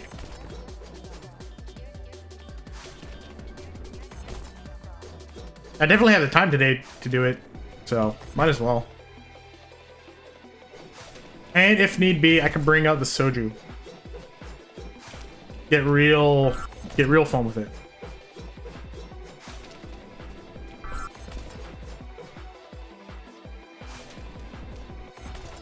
Okay. Aha. Okay. So I think what it is that what I noticed was Jupin aims for the bottom right of that corner first before moving over. Again, I can't tell if that's intentional or not, but it feels like if I delay aiming for the corner ever so slightly, I hit it a little bit more often than if I directly aim for the corner.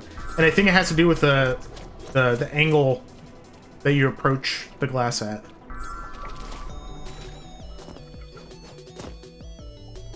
I mean, yeah, Bricky, I don't have any other responsibilities for today, so but that might have been a PB. I don't know why I reset there. That is unfortunate.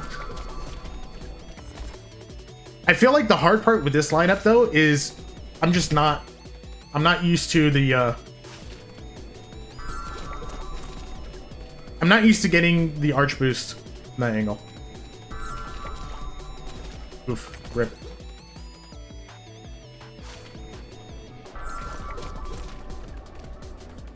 Okay.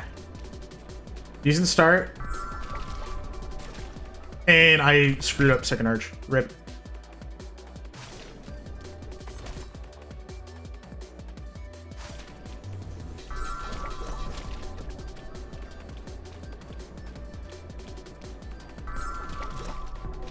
With that one, it wasn't even me intentionally trying to reset.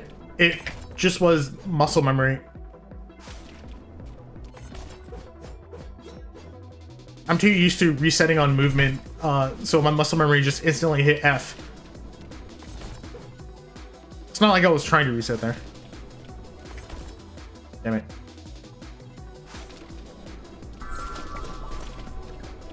This one feels like it's off because I think I bonked the wall a little bit.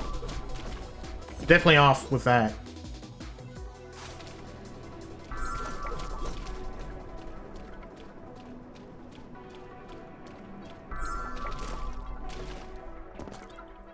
Damn it.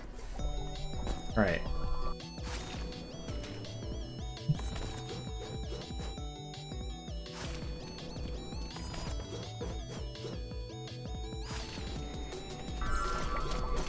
Change your reset key to the side mouse button so you don't accidentally reset. See, that would be an awful idea for me because I have twitchy fingers. So I would 100% twitch and reset on a PB pace run. Like, it's harder for me to reset on F than the mouse button because my pointing finger is usually never on F. Oof. But yeah, also, Berkey, that's kind of a cursed keybind. Not gonna lie. Almost as cursed as me still using Q to swap cards.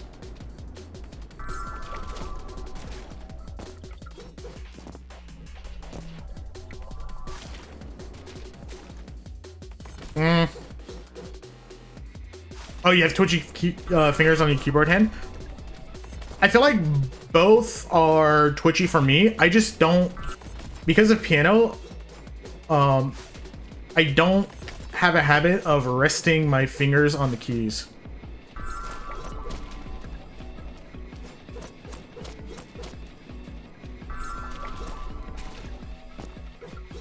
That was a weird second arch, but I'll take it.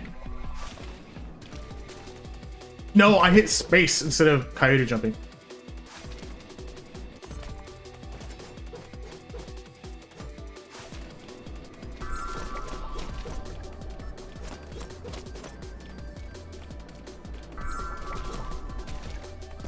All right.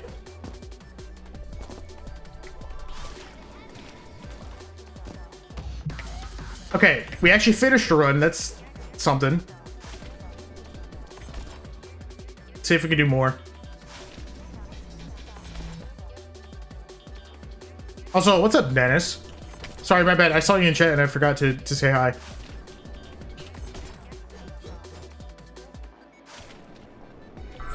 Okay, here we go.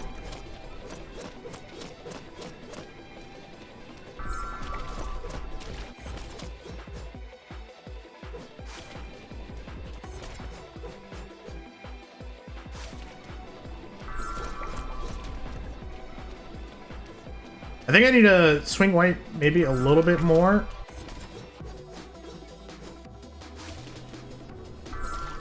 Yeah. Come on, let's hit this.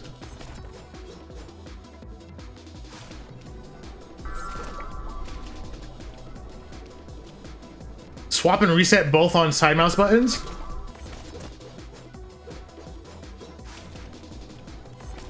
Interesting.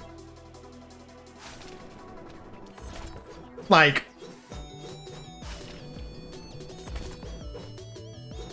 I feel like part of my problem is I'm no longer using an MMO mouse, but my mindset is still that of using an MMO mouse. And so I just generally don't set anything to my side mouse buttons because I just think of numbers.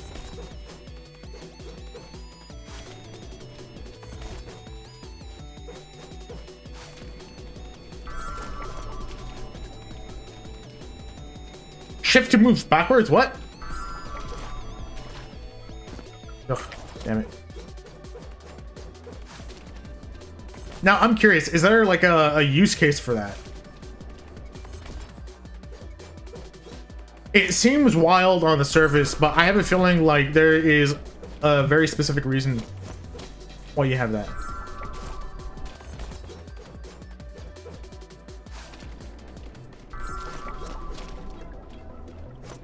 You know what? I didn't get the above water boost. I'm gonna stick with it anyway. Of course, when I don't get the good opening, that's when I get the good second arch.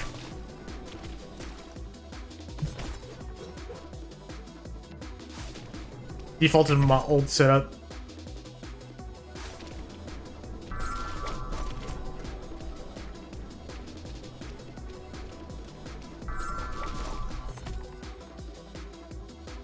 Oh, much faster to go from forwards to backwards. That makes sense. Are there a lot of levels where that's useful?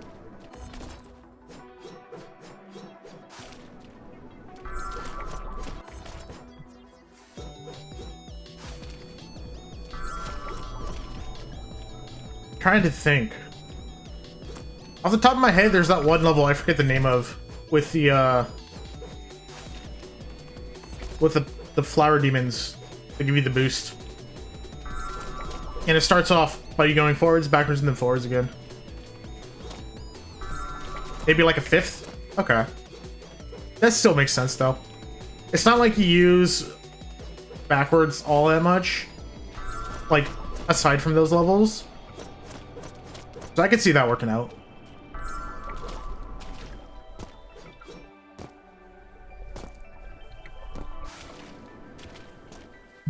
It would help on this level if you do the start bonk. There's a start bonk? Hold on, is there something I'm missing from Juven's world record?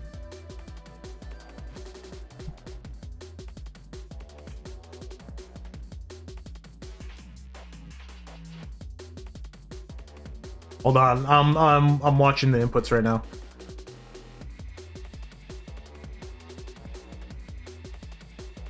Oh, there's a start bonk that saves nothing. It's hard and so no one uses it. Okay. I was going to say, I thought this was some strat that I'd be able to implement like right now and get a PB, but all right. Let's hit this.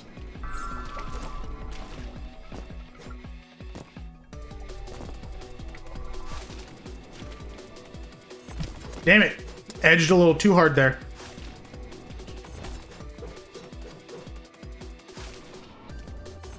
If you go backwards at the start, you can bonk your head and then go forwards. Okay.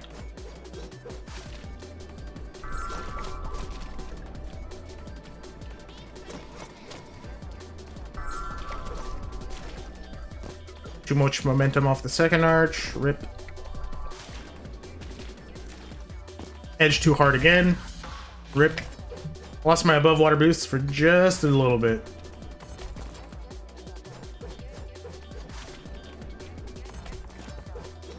Yeah, I'm curious. Who figured that out?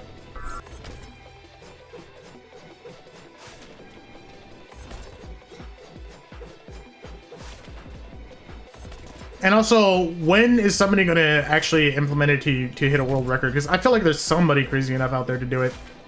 Might be Jupin.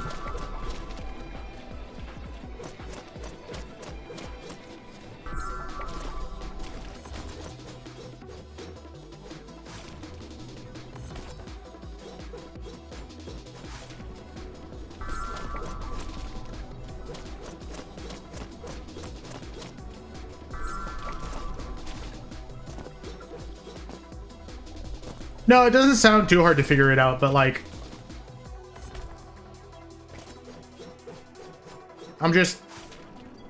It doesn't sound too hard to figure out, but also like... How do you get into the thought process of thinking about it?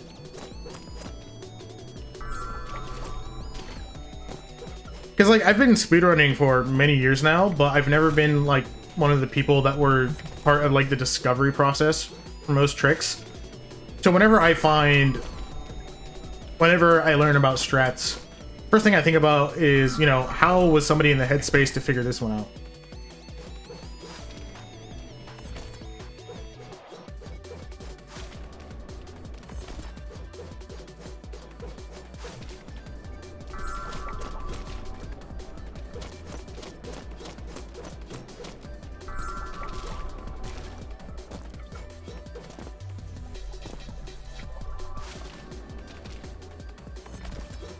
Damn it.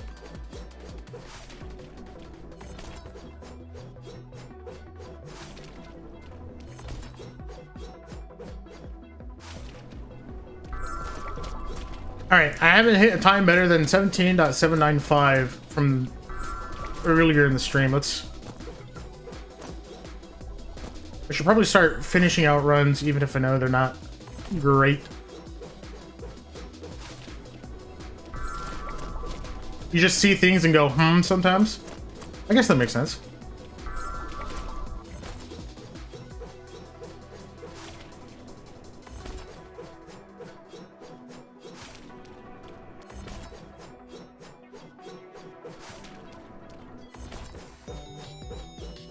I guess also, it's just kind of... What's the word for it? There's a very specific phrase that I'm looking for that has somehow slipped my mind.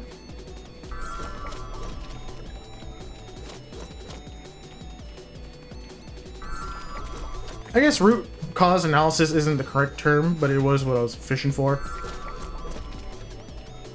I could see the thought process of, okay, this is part of the level that's really slow, and it would be really nice if you could find some way of speeding it up.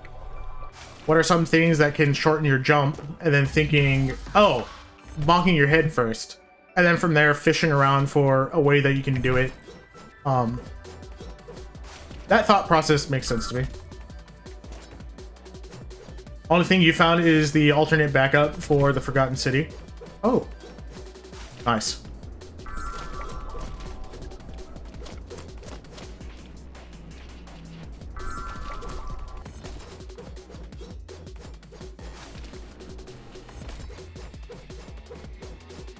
I don't think I found much in the way of actual skips, but I did pioneer the, I held world record for Link in the Faces of Evil, all cutscenes, which is essentially like the 100% category, but instead of being like 100% of like items, which you have to get anyway to beat the game, it's just, watching all the cutscenes in the game, even if they're optional. Held world record on that for a little bit, but I haven't like ran it too seriously since like 2001. Since then, I think world record has been lowered by about 4 minutes in the game, so not bad. It was a good first world record route.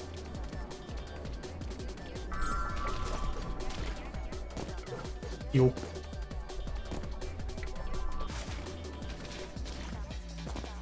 Ooh, I didn't think I was gonna make that jump, but I still made it. So I think there's a little bit more leniency with that ring jump than I initially expected. It's the gold route, but you keep a Godspeed to the end so you can snipe missed balloons. Oh, okay. Wait, I'm trying to remember, which one's Forgotten City? Is that the one that looks like Castle Strahd from Monster Hunter?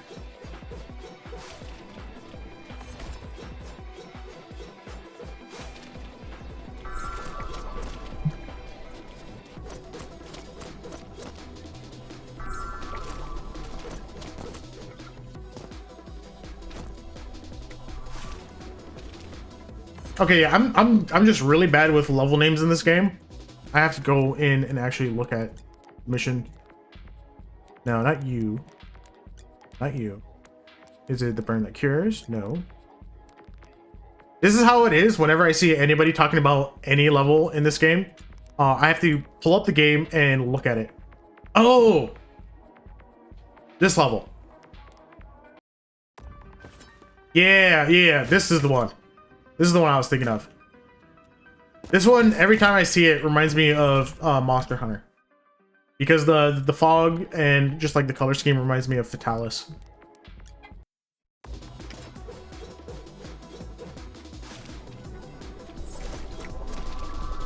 I'm like a... For those of you that don't know, I'm like a really big retro game head. I'm a big retro collector. So PS1, PS2, PS3, a lot of the Nintendo consoles as well. And Monster Hunter is also one of my favorite franchises. Started with it with Monster Hunter 3 on the Wii U. So I've been in Monster Hunter for a long time.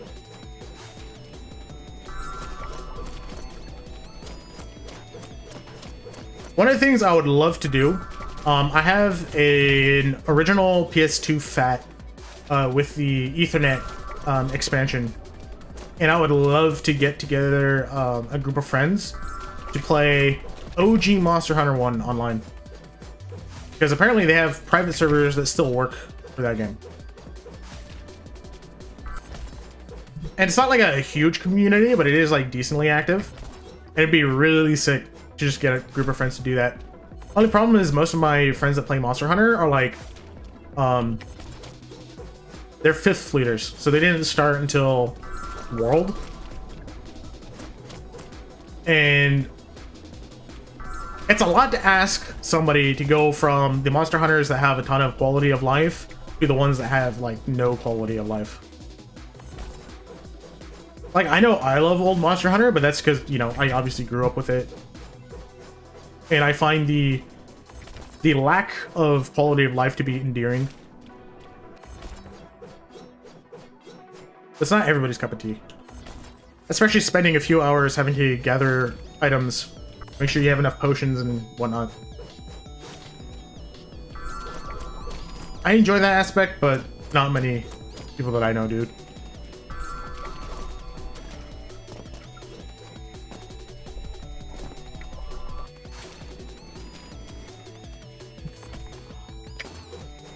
So one of the mistakes I'm noticing I'm starting to make is I'm starting to hit space and jump before I can coyote.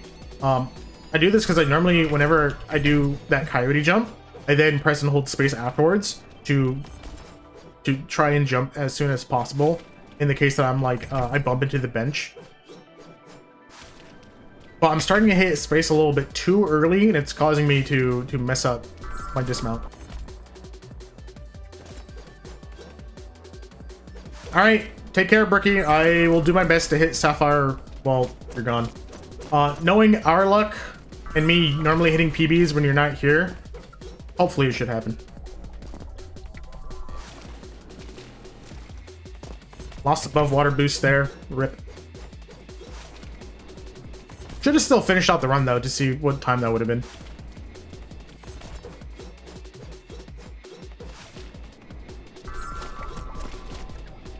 I don't think I got the boost off the glass, but I'll finish it out anyway.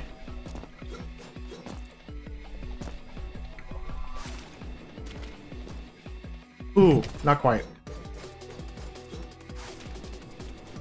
Nope, didn't get the boost.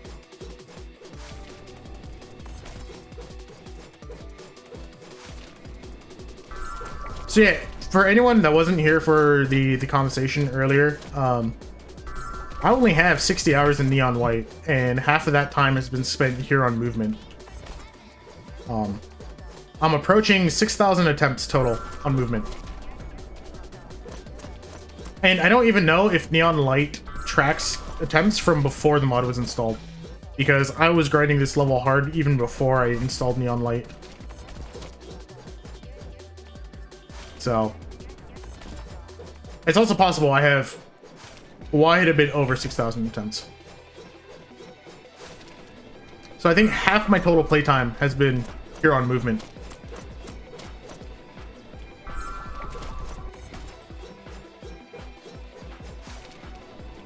So imagine my surprise and my shock when on Wednesday I figured out that, oh hey, there's actually a lot of people that hate movement.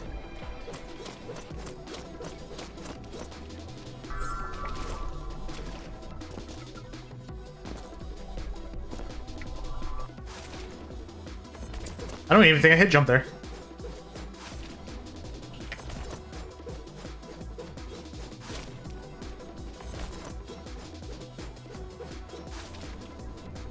Come on now.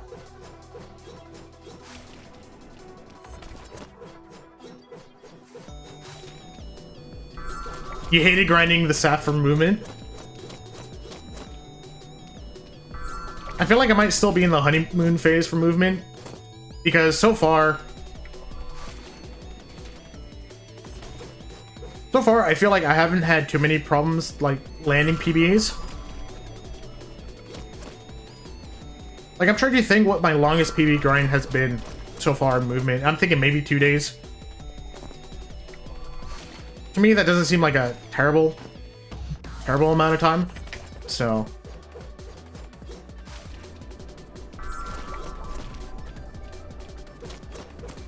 but I'm also the kind of person that I don't mind doing something repetitive over and over again for hours on end.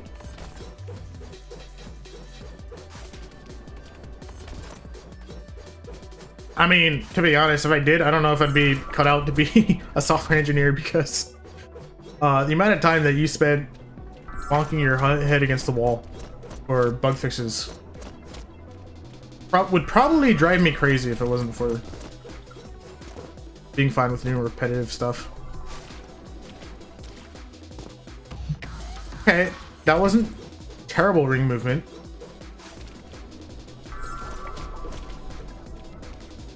It was another sub 18 run, so that's a decent start.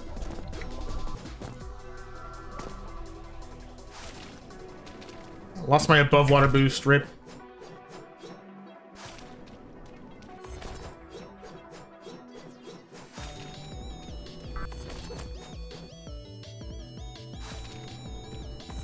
Damn it.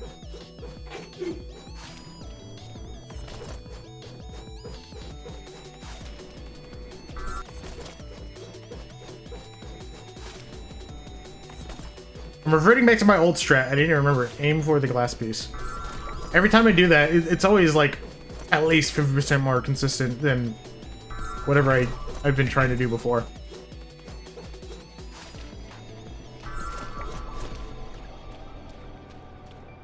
Okay. Damn it.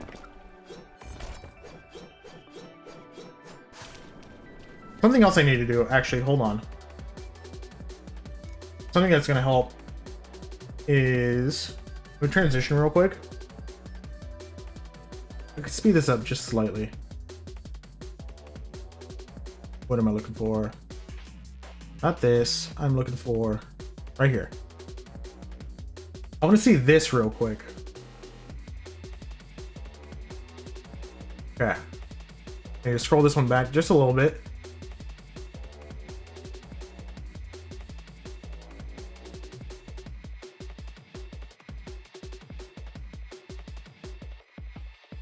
I think this is a lot different than what I do. Normally what I do is swing left here, swing right, and I maintain my rightwards, my right, oh, for lack of a better term.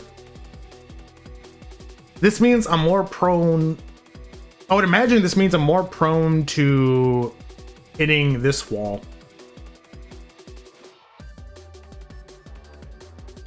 And I wonder if that changes the consistency with the momentum that you come out of the arch with.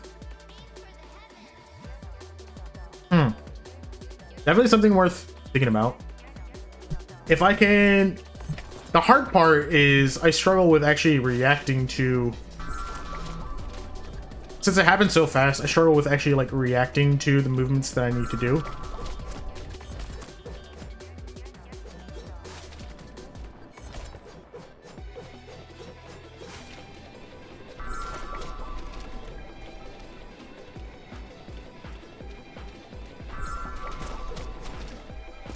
That right there was all right.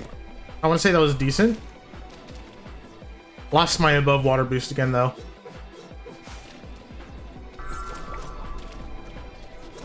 Not a great first arch boost either.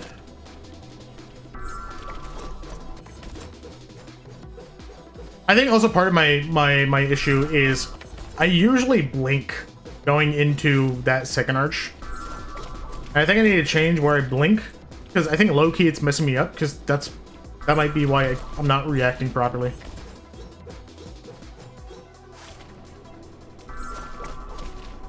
That feels like such a weird optimization to have to make though, because normally I don't even think about when I blink. But when you're going at like this fast of a speed, I guess it would make sense. Or at least you're trying to react to something at that fast of a speed.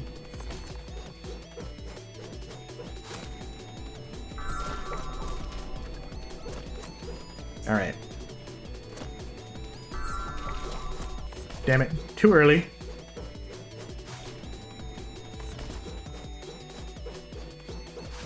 Of course I had to mention blinking, and now I'm stuck manually blinking.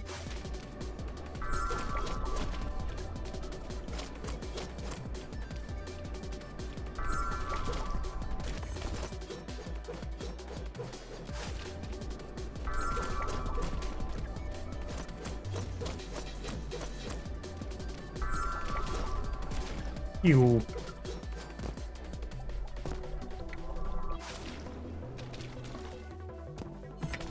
Could have spent less time on the ring.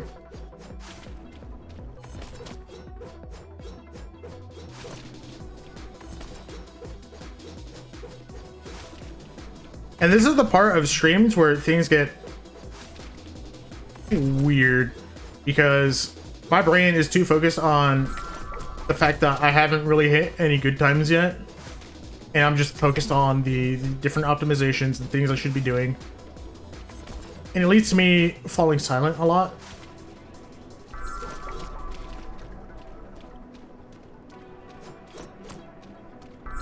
Which, I mean, I guess it's understandable since I'm trying to hit a PB. But also feels like I'm doing a disservice to anybody who's watching. Damn it. Usually when I get to this point, most of my commentary revolves around just either saying, damn it, pointing out why I screwed up, or something similar.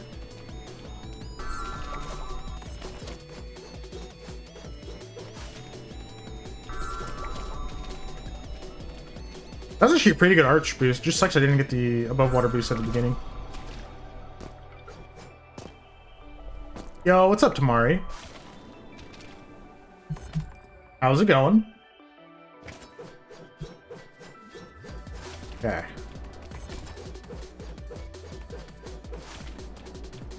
Damn it. Oof. Pretty chill. That's good to hear. Things have been relatively chill here as well. Just trying to hit a good time on this level. It's not going well, but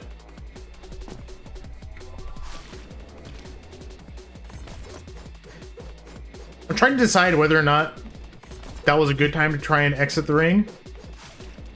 It's hard to tell because I missed up the coyote jump, so it's hard to know for sure. The time that I had exited at, though, was really well. I think that could have been PB pace, assuming I had enough momentum to actually make the jump, which is not a guarantee. All right.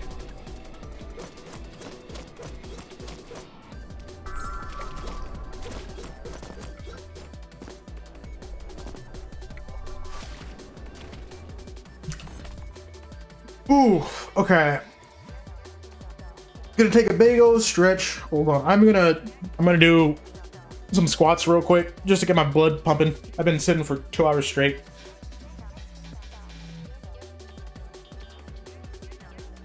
Ooh. Dude, I can tell I'm getting old when, as I'm just like standing up and doing squats, I'm just hearing my joints pop.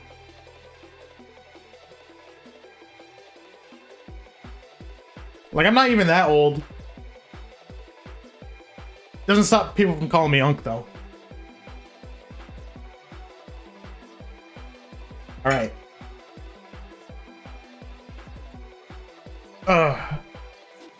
Hopefully this was enough of a mental reset.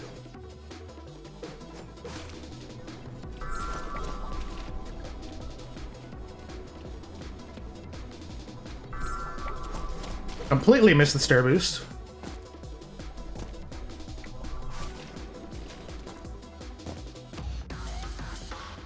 But not a bad time.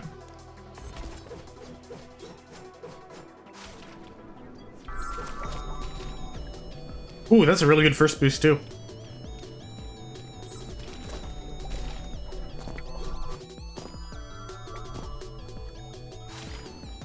Ah, edge too hard there.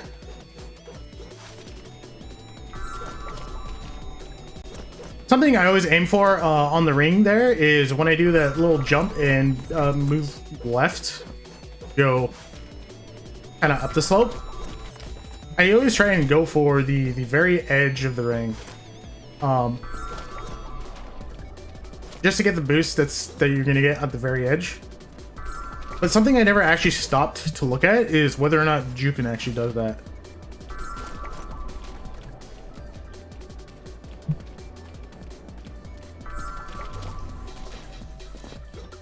Maybe I should check that.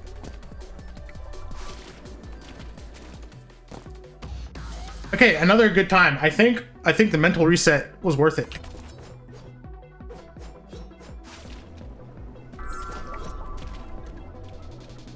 I'm gonna start even taking bad opens too. Kind of need all the practice I can get here, so.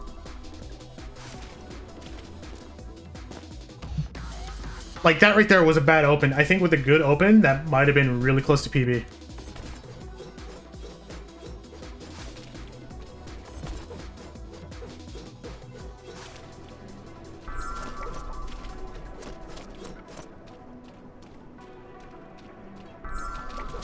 Damn. I also need to figure out why my overlay isn't working. The chat overlay isn't working. I can't tell if it was working earlier in the stream. Like, I wasn't paying too much attention to it. So I don't know if it's just like maybe the OBS is having issues or if it just broke later in the stream. I noticed that my alerts weren't working, so I think it might just be browser sources that aren't working at the moment. And knowing that it compiled from source, it could very well be just that something broke when I updated yesterday. But I'm not 100% sure.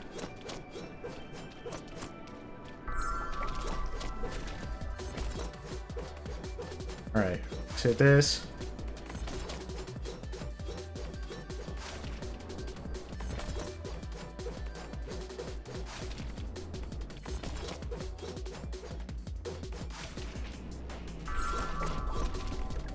Okay, good boost. Started with a good open. Let's hit the second arch, please. That was a decent second arch.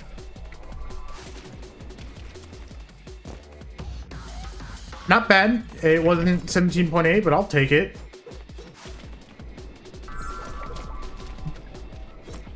Honestly, at this point, if I could even like start finishing runs more consistently instead of having to reset all the time, that alone will be a win in my book.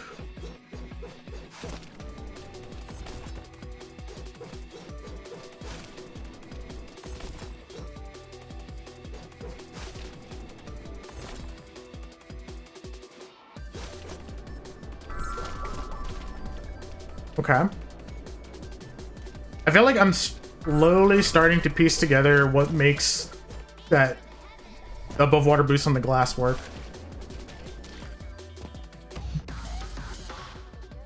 Okay. Should have had a jump come out there, but it's my bad.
All right.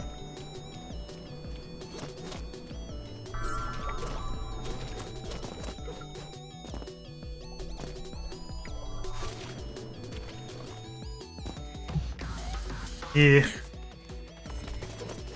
Nearly a full 0.3 slower than PB.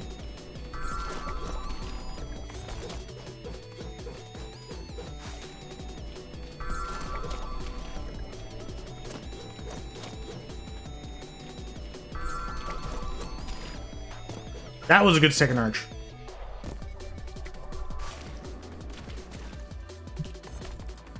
Not quite good ring movement.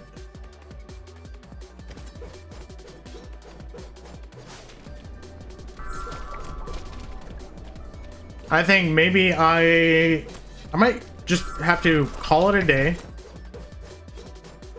Focus on individual stress during the weekend. Come back on Monday and try and go for the PB. Might be what I end up doing. Let's see. Or if I'm feeling the itch, I could even just come back tomorrow.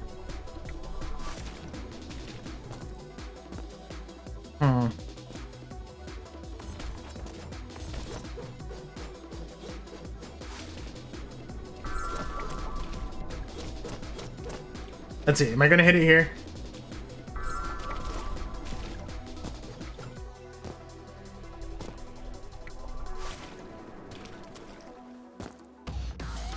Not quite. Starting to get decent times again though. Nothing quite like the session PB that we hit earlier today, but still relatively decent. I know for a fact that like a lot of these runs are like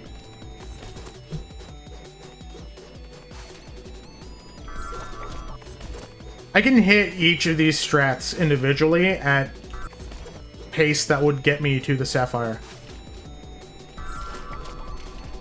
And it's just a matter of can I string them all together to actually hit Sapphire.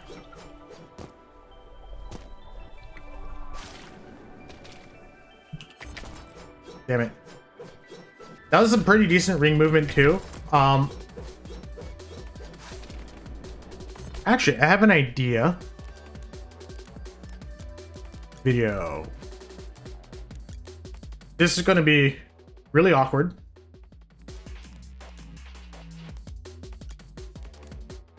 Hello? Can my taskbar disappear, please? Thank you.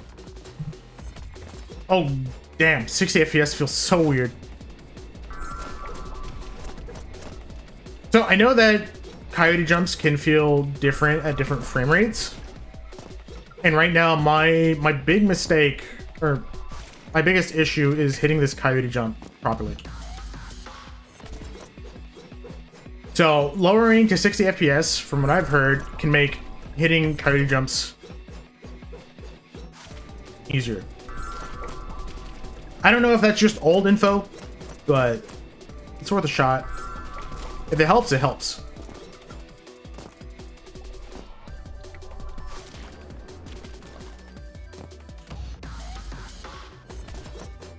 Again, bonked into the bench.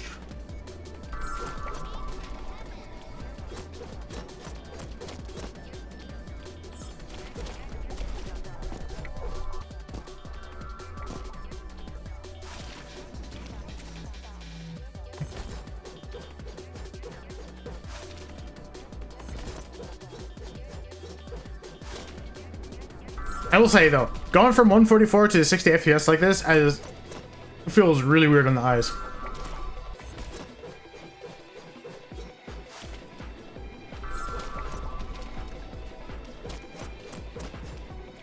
Okay, let's hit it here.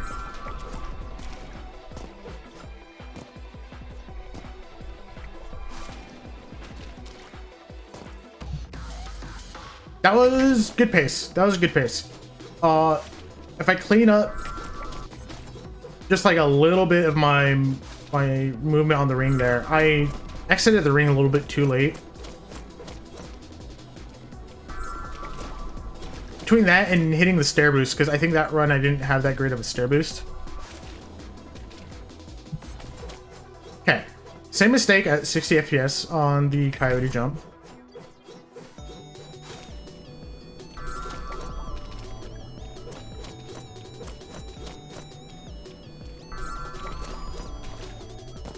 I will say going to 60 FPS has been a good like visual reset.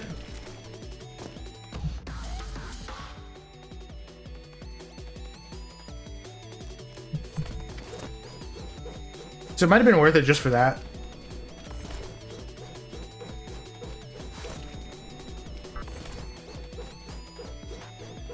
Hit this. Nope.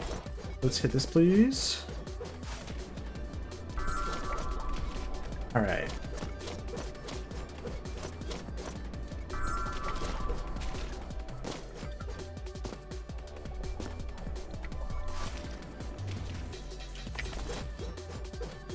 I don't know if the 60 FPS is actually helping me with the coyote jumps.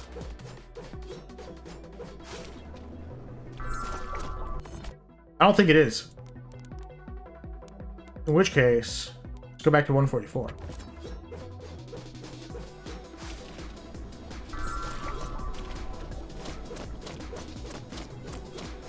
Maybe I'm doing too few inputs on my scroll wheel. I'm gonna try that. Okay. I hit the coyote jump. I just didn't have good ring movement. You.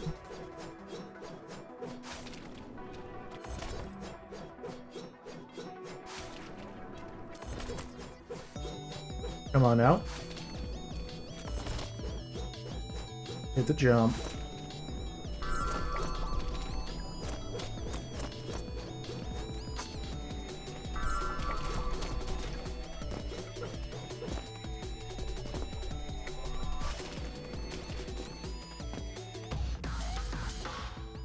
The fact that I still hit the 18 flat despite bonking on the bench, not bad.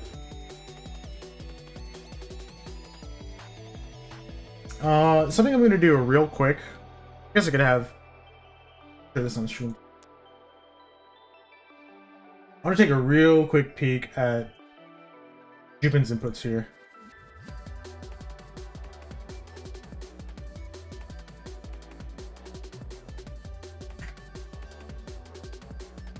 Does it make a difference when you start pressing the spacebar here?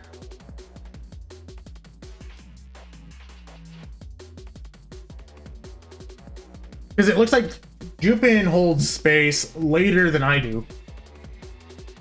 I start holding space right after the coyote jump, and it looks like Jupin gives it a little bit before they do it.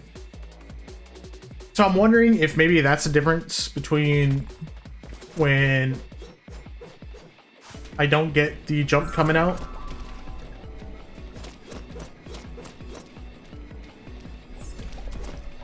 Cool.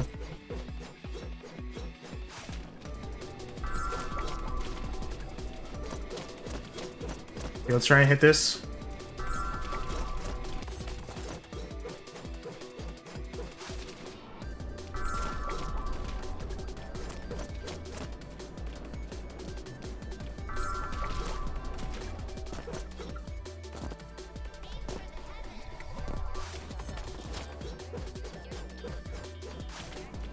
Been a little bit since I made that mistake.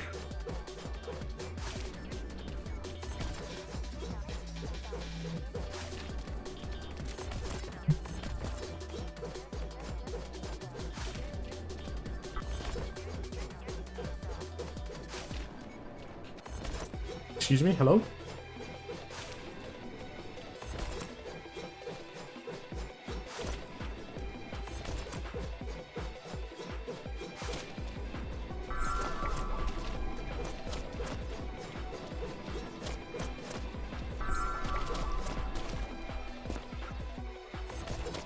Alright, at this point, I'm satisfied if I even hit a session PB this stream. I'll like another one. Because I'm definitely feeling the fatigue now. Damn it.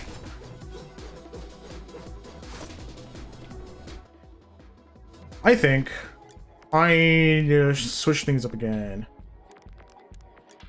Let's go marathon.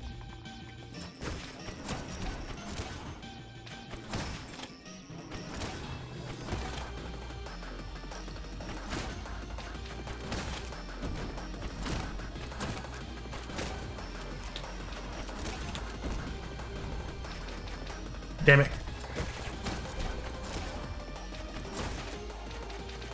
Please, thank you.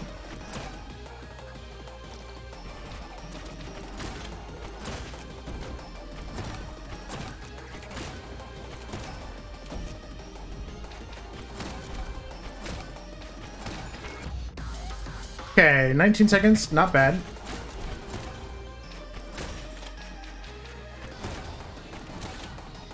But ideally, I want something along the lines of like 15.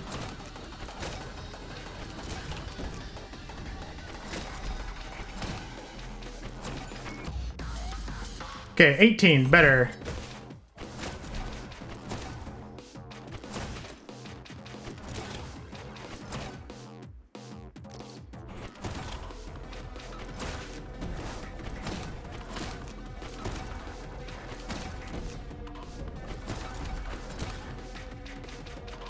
Please. Damn it. It's so hard for me to hit that little dude at the very end there before the book.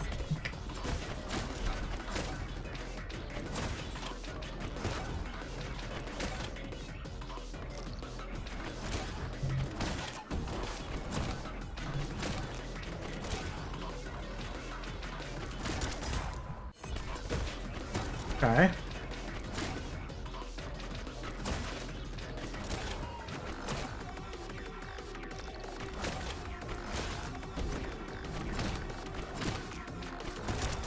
I forgot.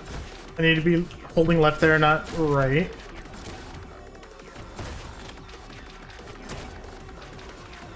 Please. All right.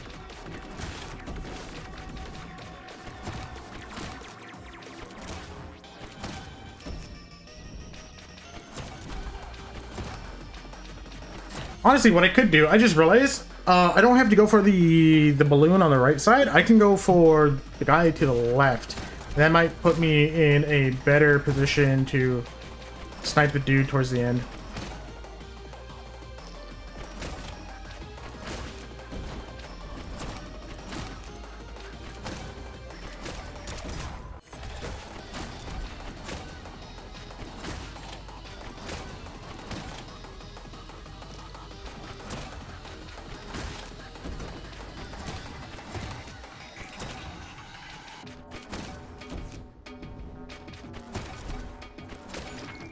Oh, sure. I'll take that. I don't like having to do a 180 to aim for the book at the end, though.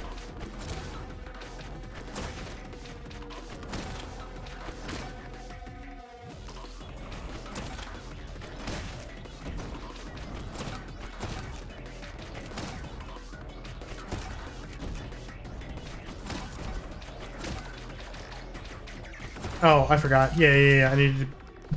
Oh. Okay.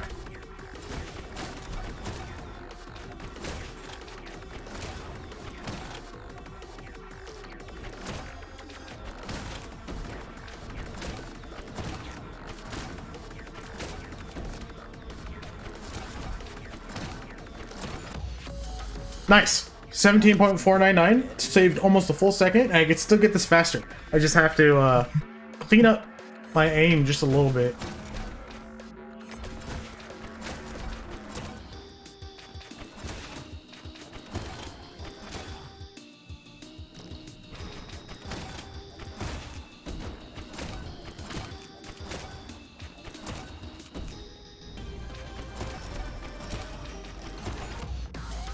Okay, not bad.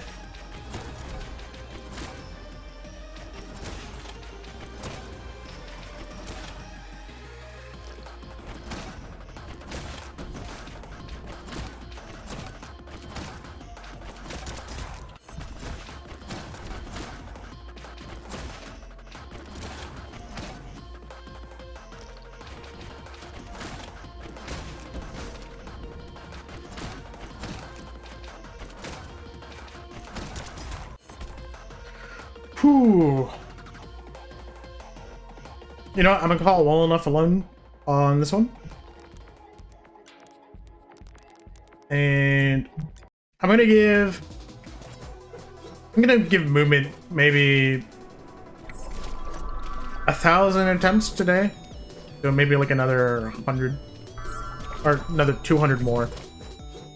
And then if I don't hit anything good, I'm probably gonna end up calling stream there. But let's see.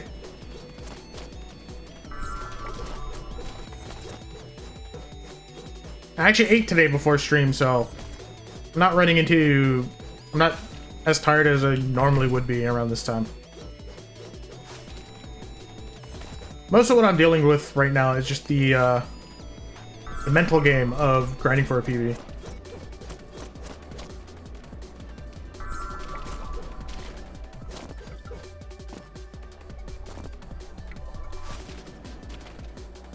Damn it.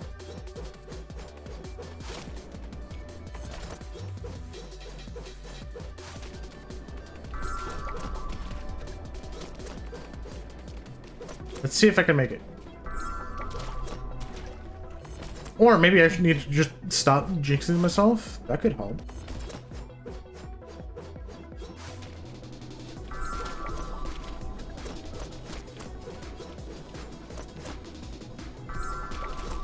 Damn it.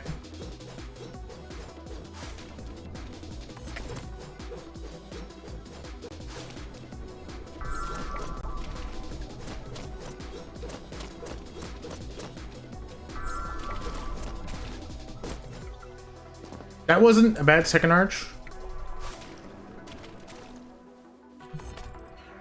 Okay. I need to... What do I need to do?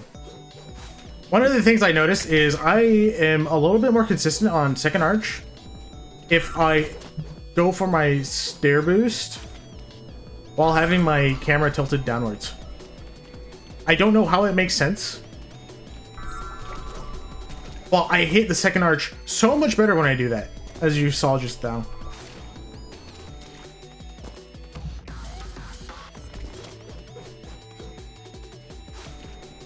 I think a lot of the speed up that I need to do to get this PB has to do with me doing things more intentionally as opposed to just completely relying on muscle memory for it. Like the tilting the camera angle downwards, going into the stair boost, and just my ring movement in general.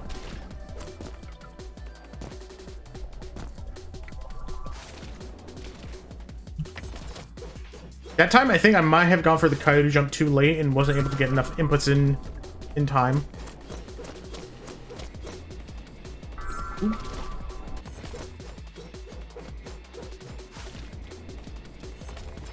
Ooh, damn.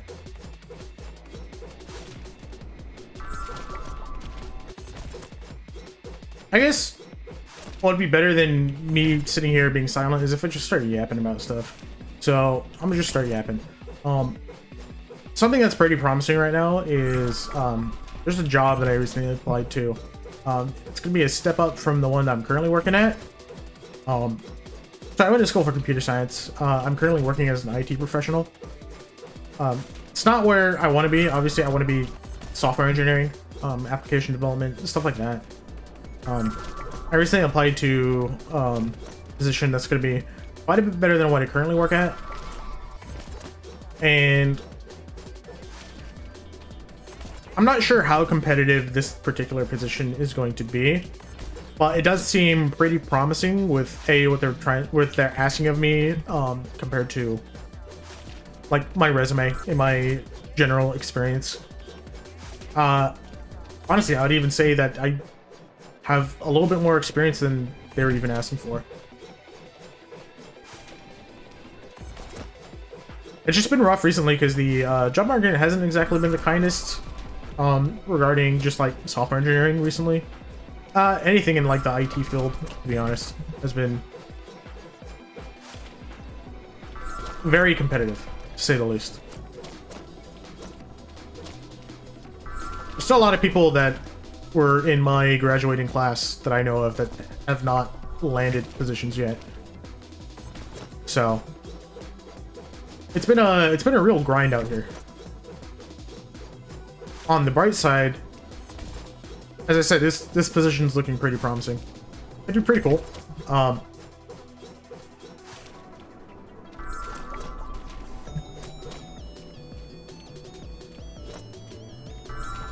I'd actually be working in software development, which is finally a step up from just being an IT professional. Not to knock the work that, you know, IT professionals do, but, you know, my schooling was in specifically, like, you know, computer science and software engineering, not in IT. So IT is mostly just a stopgap.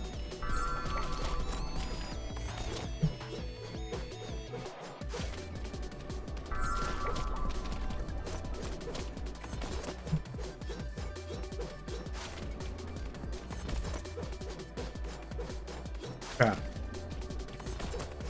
Let's see, we're approaching 850, or rather we are at 850 right now.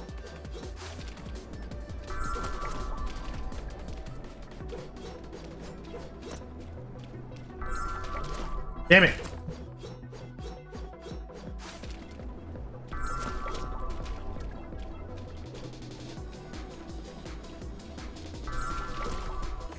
Jumping too early there.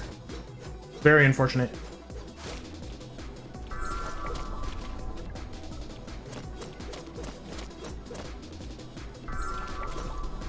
Okay. This is a good pace. PB, hopefully. Nope. Landed on the platform. Rip.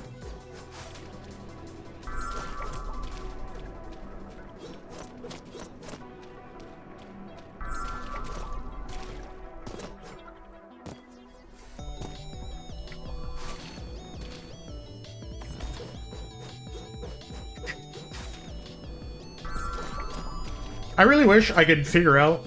I think I just, if I had the input display mod on right now, I'd be able to figure out what I'm doing to like mess up that coyote jump.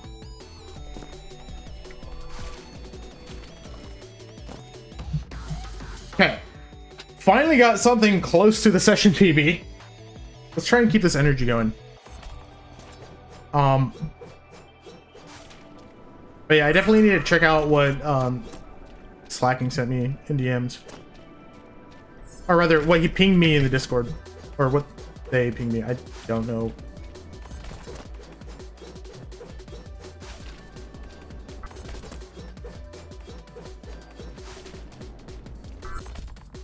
Hold on, let me see real quick. Message requests. Accept. There we go.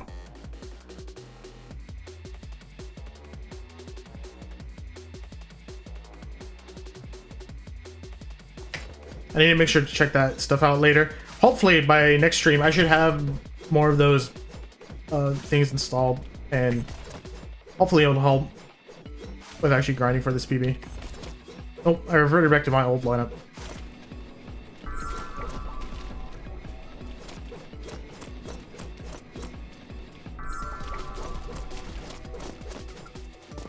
Okay, interesting second arch. I don't know. I mean, I know what happened there. I just didn't know whether or not it was worth continuing. But I guess my movement decided that for me. All right. What are we looking at?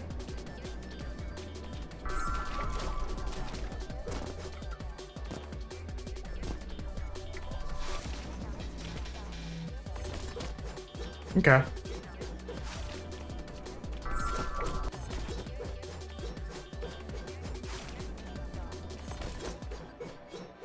So yeah, if I get to 6,000 attempts and I haven't hit the PB, I'm gonna just call it there. It's a nice round number to finish on. For today's stream, anyway.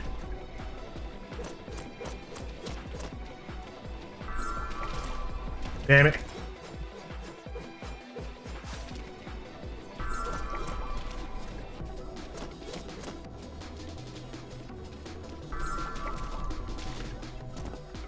Okay.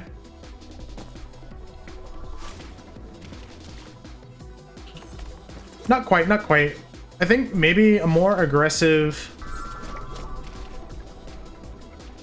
curve to the right might help. Let's see, I'm gonna try it out this time. Ah, I messed up. I hit space instead of coyote jumping. That's unfortunate.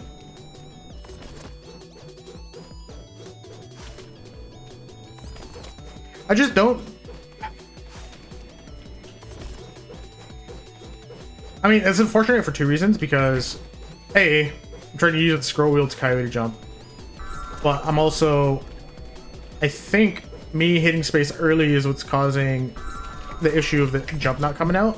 Again, hard for me to tell because I haven't A/B tested it yet. Okay, let's get the lineup, please.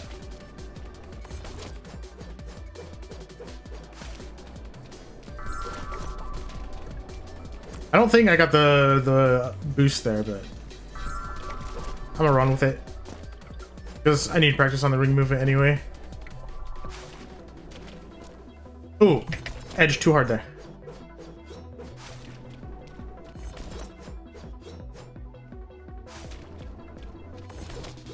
Am I curving to the left too soon? Yes. Okay. I think I need to move curve left there after I get the above water boost.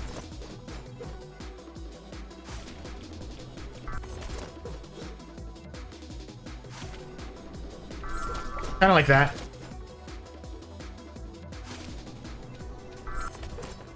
Hello? Sorry. Every now and then that happens where I feel like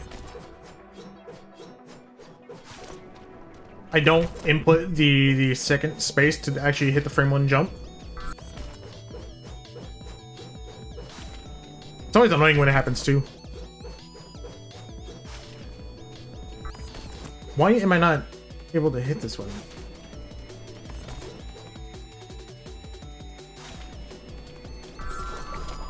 I'll just take it.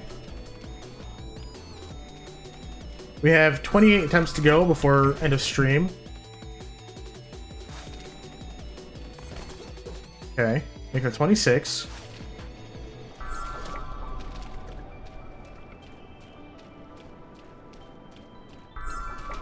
Ooh, that was very unfortunate. Maybe I need to stop going for the super deep stair boost and just try going for, like, just barely kiss the edge of the stairs.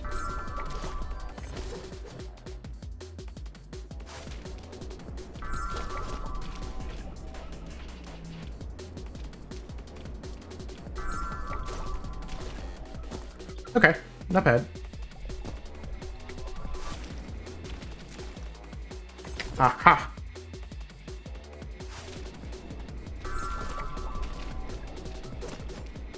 So, a few things. I think I'm coyote jumping too early. And I think I'm not taking it aggressive enough. Oh, that time was way too aggressive. I started curving way sooner than I needed to. Bruh.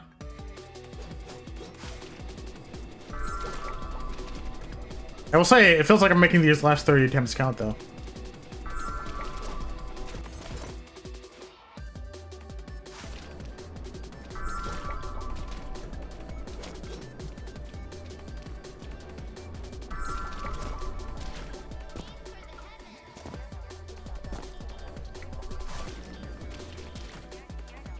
Aha. That one... I can't tell if it was because the coyote jump or just how long I was on the ring.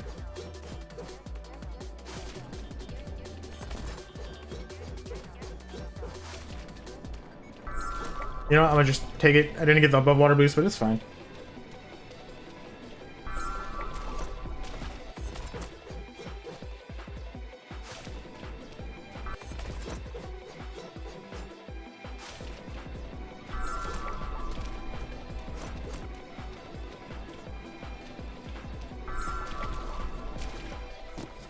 There we go.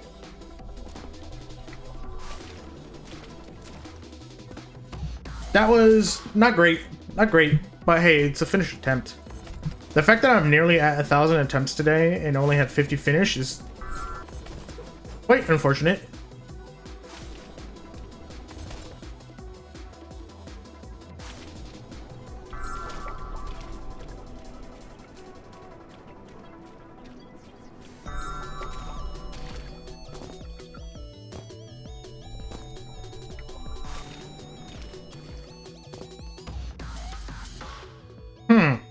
That was pretty good. That was actually a pretty good run. I bonked into the bench though, and I couldn't jump over it. So that was a bit of a time loss.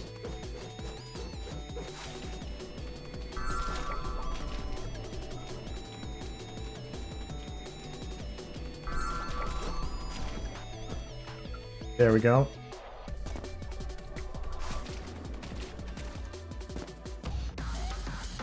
Again, not bad, not bad.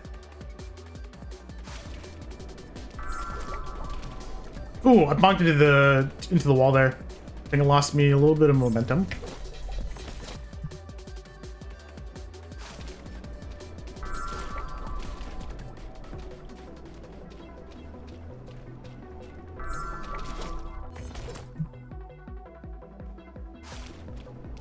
Okay, we're down to the last 4 attempts that I'm gonna be going for today.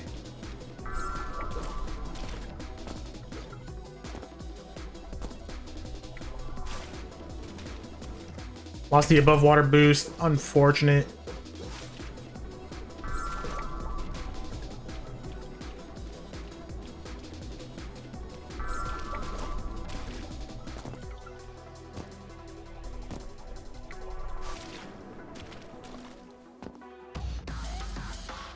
All right, we got 2, 3 left in me.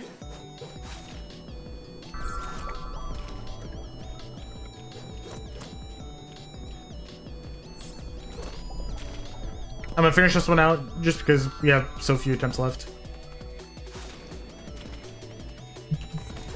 All right, last attempt. Here we go.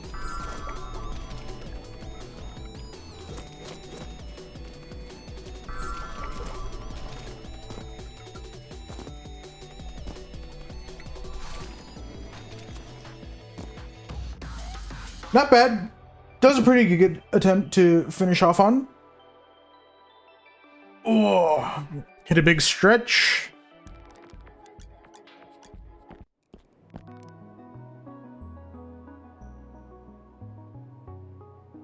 All right. With that, I think I'm going to be calling stream here. Again, thanks to everybody who was hanging out and everything. It's been fun. Let me see. I don't know whether or not I want to commit to a stream tomorrow. I might. I don't know what time it would be if I did it. Maybe same time, maybe not. But you're guaranteed to see me on Monday. So yeah. Again, thanks for dropping by. Thanks for hanging out. And I will see you guys later.